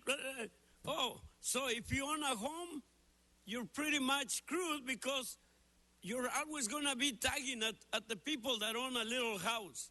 You know, you're always going to be trying to rip them off and throw them into homelessness. This is what this amounts to. Some people cannot afford all this junk that you're throwing at us. Quit throwing stuff at us that we cannot afford. Find ways to find affordable housing for everyone. He is not talking You about have the liens these again. people sitting here. Again, if you can please stick to the issue. Your liens. Your liens are illegal, immoral, and you should all go to hell for it. Thank you very much. Appreciate that suggestion. Okay. With that, I John believe... Walsh, blogging at HollywoodHighlands.org. The number. Oh no, I'm sorry, John. John, you're actually out of time. I want to let you know, but you can come back. I think during general public comment. So with that, we'll go ahead and open the roll. Mr. President, there's been a request to continue that matter to April 23. So Oh, okay. 1E and 1H continue to April 23. Okay, April 23. That'll be continued for 3 weeks then. That'll be the order. Yes, Without sir. objection. Okay. Next item, please. Mr. President, that takes council to items 31 and 36. Those are matters scheduled for closed session.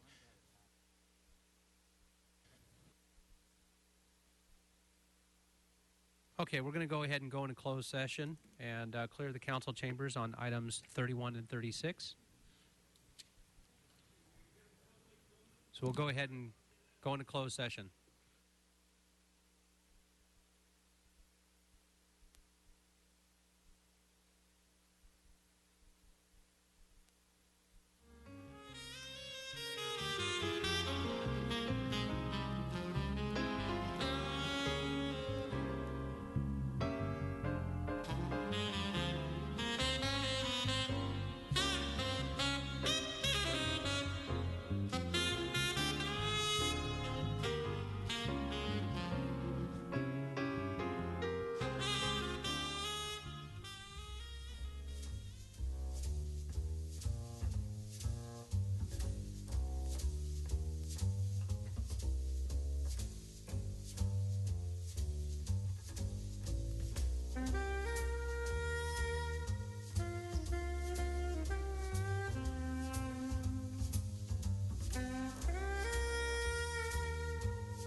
traffic accident like this before, where a teenager has decided to run from the police and been struck by a motor vehicle. 5859 KF 5060, watch 3. 5060,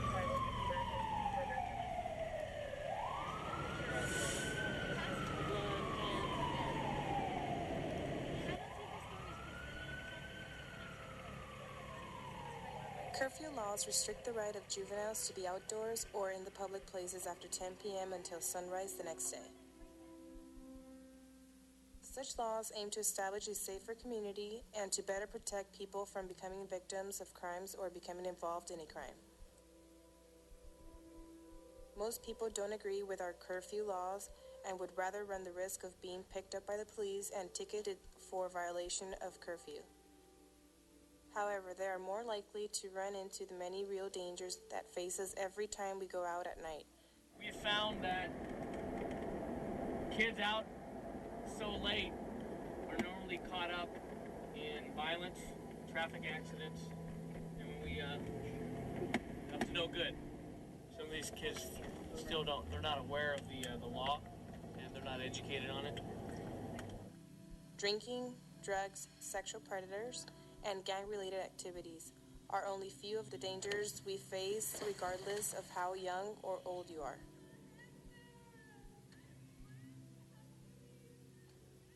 If you are under the age of 18, this law applies to you. What happens if you are caught? You will be taken to the station where the ticket is written out to you and your parent or guardian are called to pick you up. If your parent cannot pick you up, you will be placed into a protective custody or sent to a juvenile facility. Guardian at something like an event such as Coral Beach. The guardian is not just someone appointed to by the parents. A guardian is someone appointed by the courts.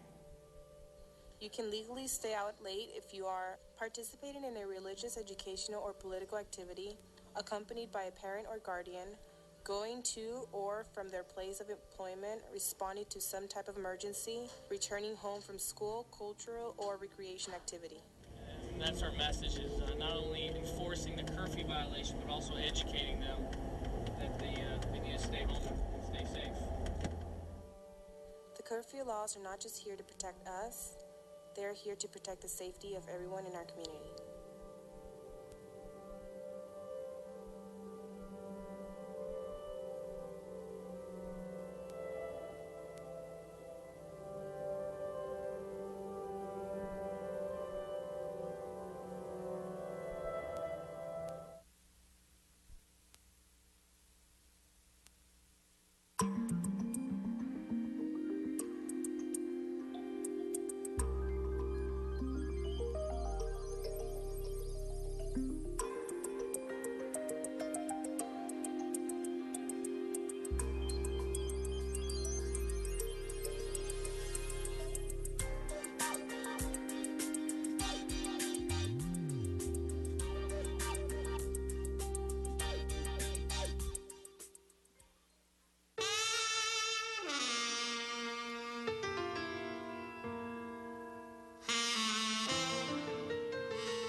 The average adult spends more than 8 hours in front of a screen each day.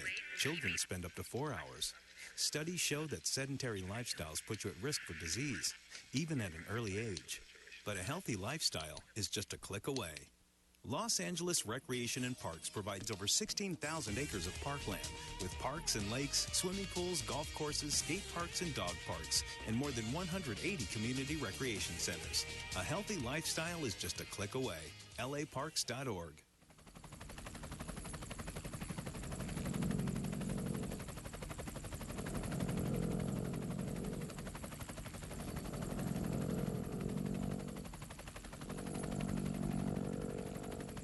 It just takes 1 cup.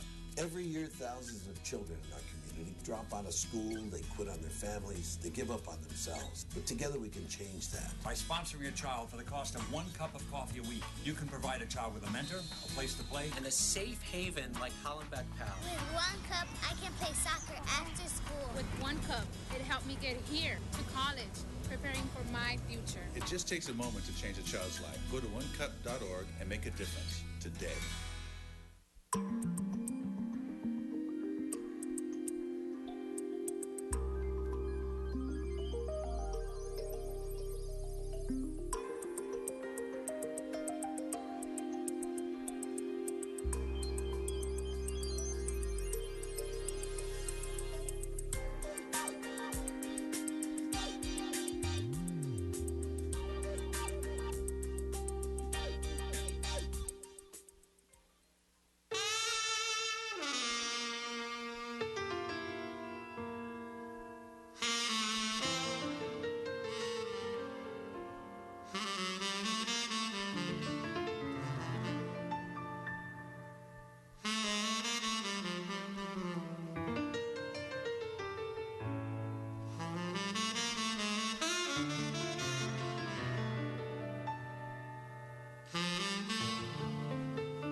Okay, and we are back live at the LA City Council. We just adjourned our closed session. We're back in open session for general public comment.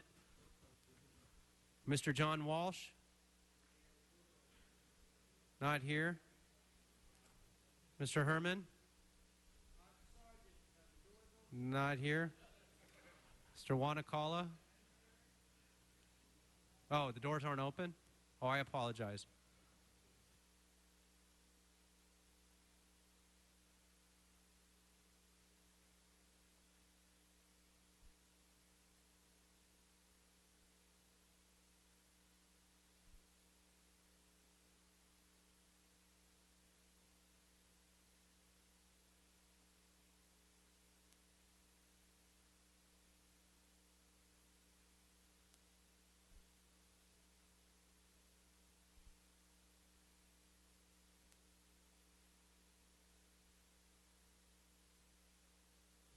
Henry, come on up. You're up for general public comment.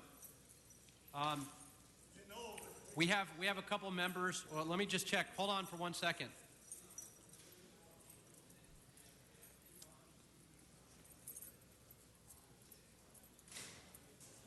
In light of the fact that we are close to losing a quorum and we had long closed session, we're going to go ahead and have general public comment for 1 minute so we don't lose a quorum. I want to make sure we actually do get through general public comment without losing a quorum. So, Madam Clerk, if we can please put a minute on the clock.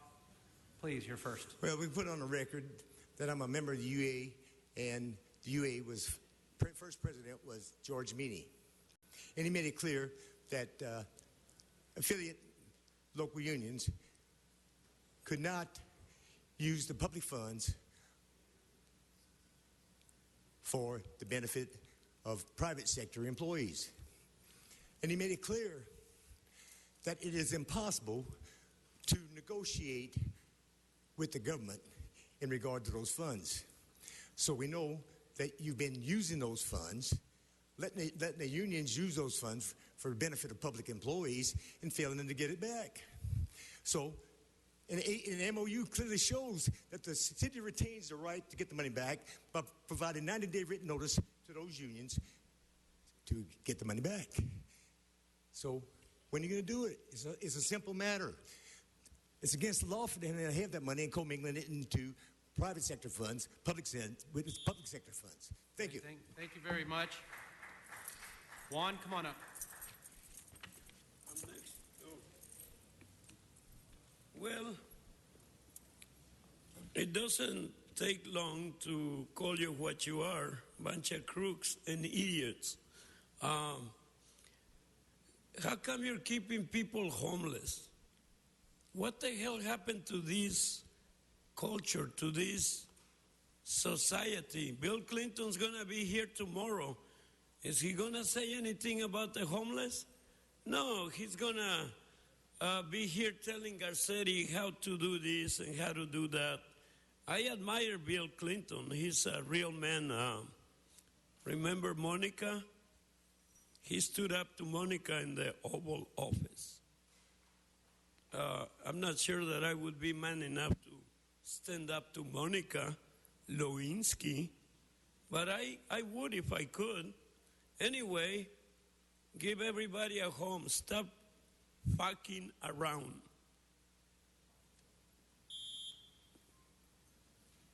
Thanks for cleaning up your language. I appreciate it. Mr. Walsh.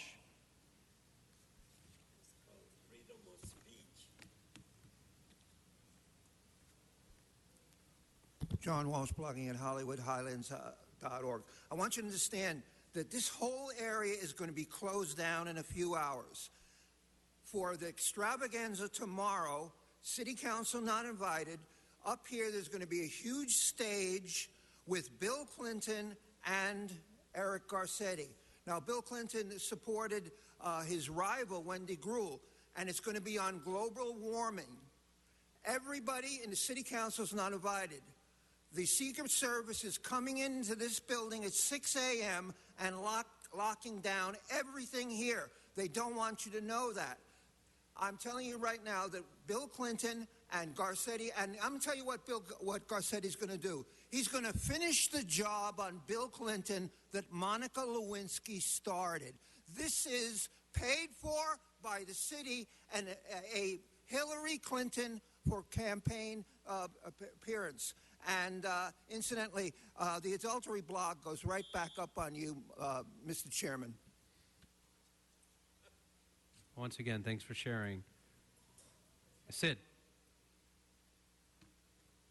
No longer here. That concludes public comment. And with that, card, sir? I don't know that I have a card from you. Let me just check. Sid, John. Oh, yeah, Mr. Herman. I think this is a black mark on our institutions and our agencies to destroy and cripple what we, the public, want. And that's, we want to be heard. We want and demand justice, equality, not the restriction from public comment. Again, let me remind you of the federal ruling. Why it's unconstitutional to restrict people because we're making comment about the meetings. Sometimes we use language that does not conform to the Convention of Civility and Decorum. However, but you cannot sacrifice political speech to a formula to tolerate any concerns we have to say, because this is what Charlie Brown, Willie Brown, Herb Brown, and Herman Brown are going to talk about today. Keep in mind what Henry said back there, because obviously if you were listening, he had some very important issues, MOU.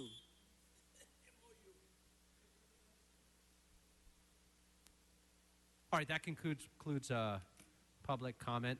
And do we have any comments, public announcements, council members? None. Seeing none, do we have adjourning motions from anyone? We do have Mr. one. President, council has motions for posting and referral. We'll go ahead and post and refer those as well. And we have adjourning motions, so we're going to ask everybody to please rise for adjourning motions. Please rise. Thank you. Mr. Buscaino. Thank you, Mr. President. It's with a heavy heart that I adjourn and ask that we adjourn in memory of Dr. Amy Radovic. I am Dr. Amy Radovic, who sadly passed away this week at a tender age of 36. A San Pedro girl, born and raised. Amy and survived by her parents, Mike and Antoinette Radovic. Antoinette is a employee with the Department of Recreation and Parks. She's our park director at Wilmington Rec Center. Amy's also survived by her little brother Michael, her niece Lucy, her soon-to-be nephew Tommy, her uncle John Yelovich, and Teta Netta Radovic. Amy graduated from Mary Star of the Sea High School in 1995. She lettered as a freshman and excelled as an athlete. I had an opportunity to work with Amy when I was a recreation assistant at Bogdanovich Park. We ran the summer day camp there, and she was just so loved by the kids that came in and out of that park. She earned her Bachelor's of Science degree in psychology in 1999 from San Diego State University. Soon after, Amy attended Point Loma Nazarene University in San Diego. In 2001, she earned her Master's of Arts in Counseling and Guidance. Amy returned home to San Pedro. After that, to take care of her grandparents, Amy became a counselor at Dotson Middle School for LA Unified. In 2010, she earned a doctorate degree in education from Loyola Marymount University. Her thesis centered on social injustices within education. She was a world traveler who spoke 5 languages and visited 36 countries. Besides visiting her family's native Croatia, Amy acted as a sports ambassador for the United States by coaching a youth soccer team that faced competition from various European countries. She would truly be missed in our Harbor area community. She was a champion for her students, a counselor at Narbonne High School. Vigil and Rosary will be held at Mary Star on Thursday, tomorrow at 7 p.m. Mass of Christian burial will be at Mary Star of the Sea Church this Saturday at 12:30 with interment to follow at Green Hills. Amy, you're going to be missed. We're going to love you. We love you. We miss you. May you rest in peace.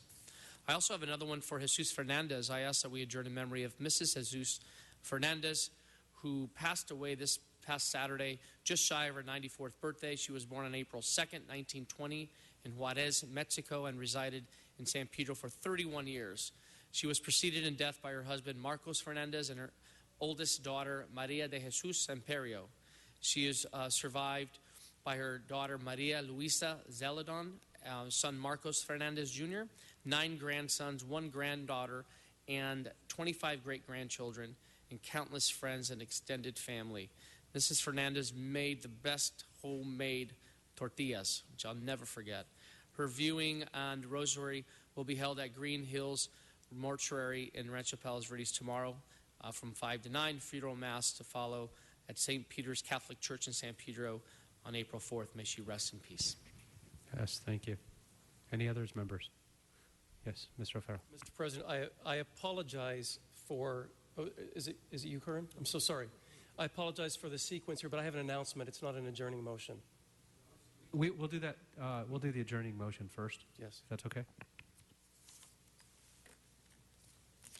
Yes, Mr. Price.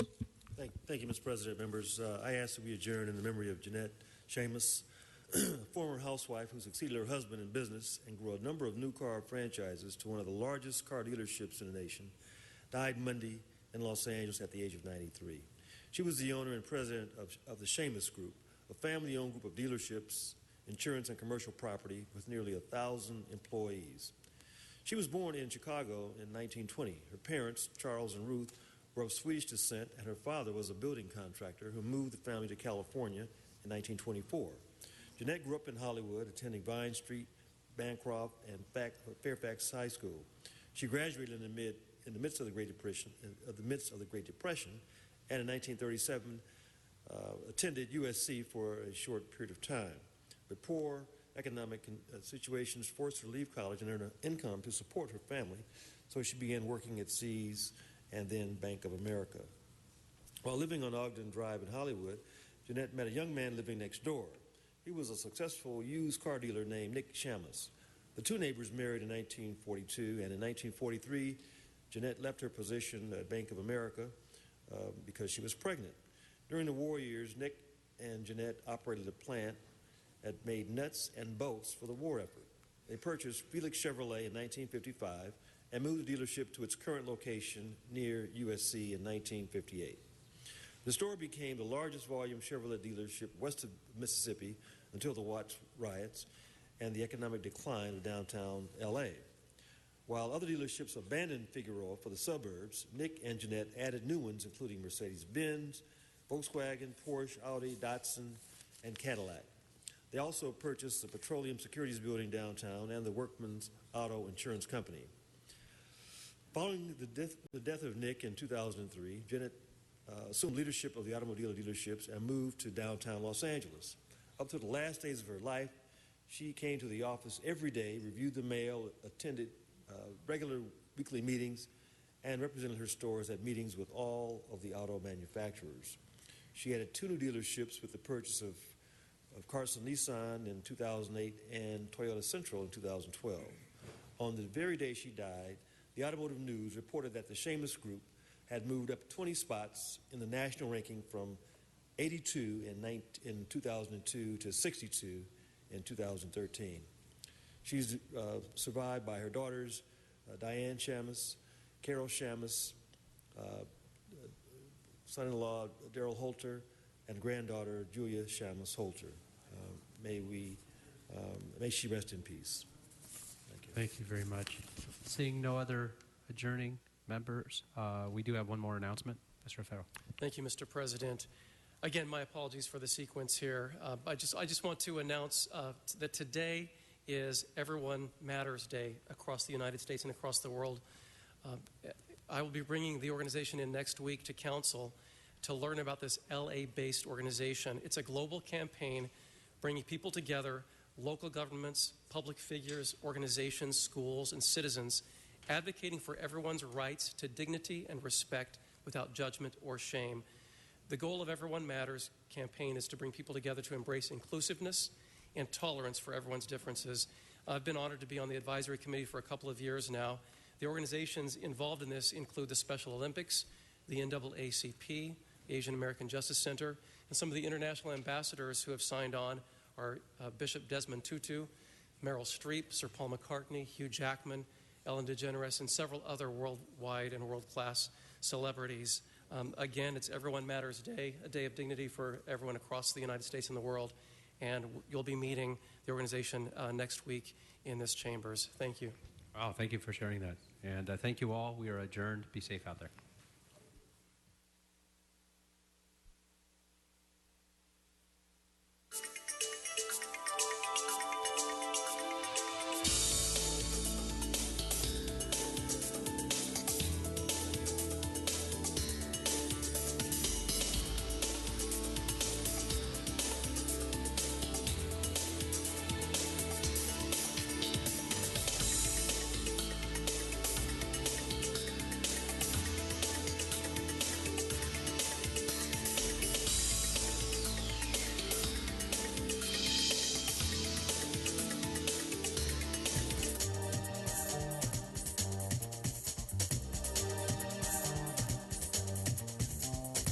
You're watching LA City View, Channel 35.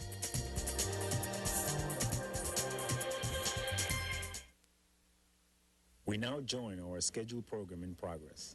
On the route. The route will connect 1 Wilshire at the corner of Wilshire and South Grand Avenue downtown to Fairfax Avenue along Miracle Mile. Food trucks and entertainment can be found at these 2 anchor locations as well as along the way. For a detailed map of the route, go to ciclavia.org. And check out the Indian Film Festival of Los Angeles from Tuesday, April 8th to Sunday, April 13th. The IFFLA showcases films from or about India made by Indian and international filmmakers.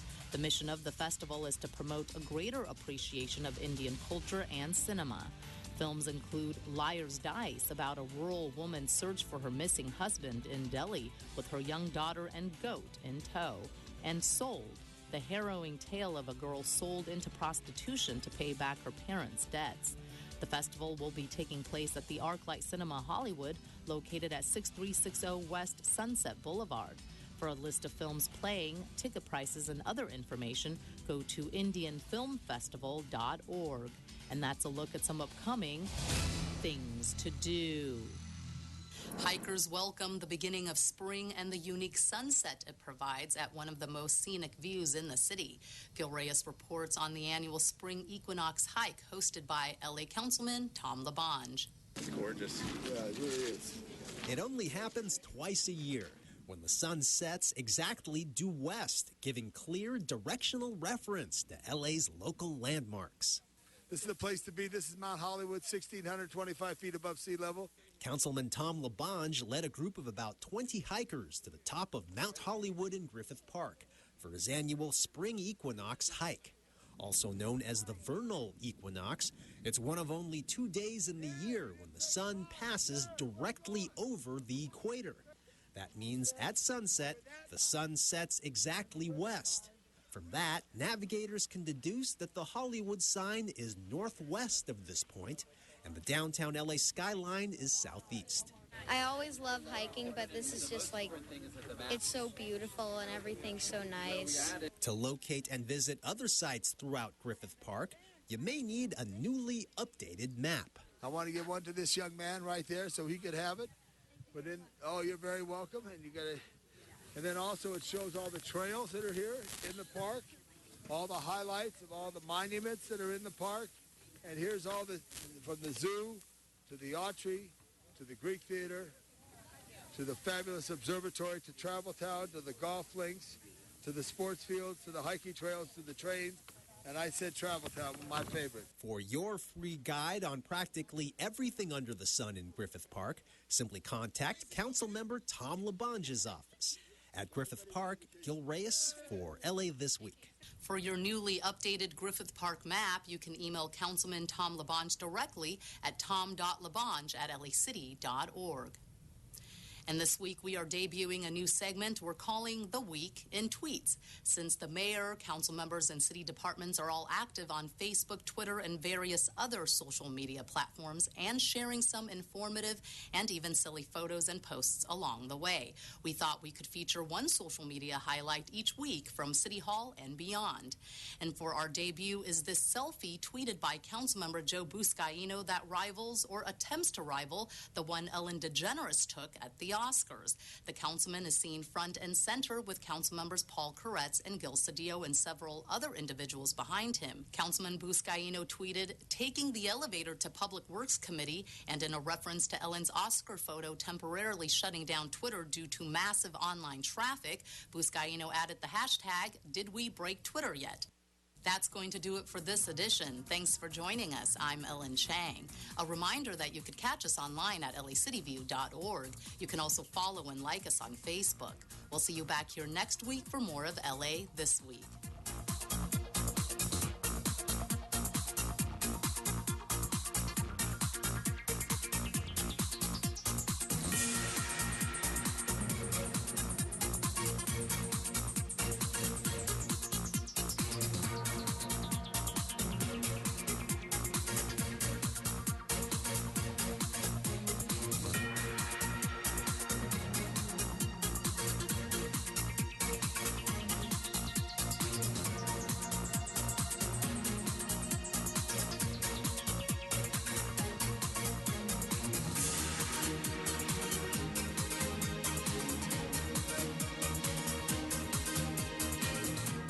The biggest blessing in life is to realize your personal power. So many of us wonder, why are we living? Well, that's why we're living, to help others. Community work brings families closer together. When we help each other, we all get healthier. Doing good for others, doing positive action always comes back around and enriches your life. It's the biggest gift you could ever give yourself. Doing good is good for all of us. Please join us in volunteering. Improve your health by helping others. Visit iparticipate.org. Getting LA back to work. Have you been recently laid off? You may qualify for a U.S. Department of Labor federally funded training and placement program. Additional support services are available. A counselor from one of our 18 WorkSource centers will meet with you, review your eligibility, and discuss next steps. You may qualify for paid training up to $10,000. Select a training of your choice in any industry. Additional training may open up new career avenues. You will receive job placement services. Our goal is to get you back in the workforce. There are many WorkSource centers located throughout LA City ready to serve you now. To see if you qualify, contact one of our many resource centers. Please call 311 or visit www.wiblacity.org/B2W. Hi, I'm Nina. This is my daughter Miranda, and we live in Silver Lake. We love the cultural diversity of Los Angeles. You're watching LA City View, Channel 35. Our city, our channel.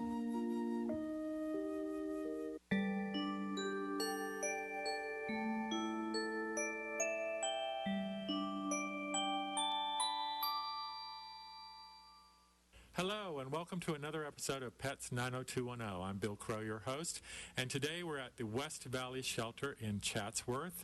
And if you're thinking, where the heck is Chatsworth? It's not that far away. It's just in the West Valley.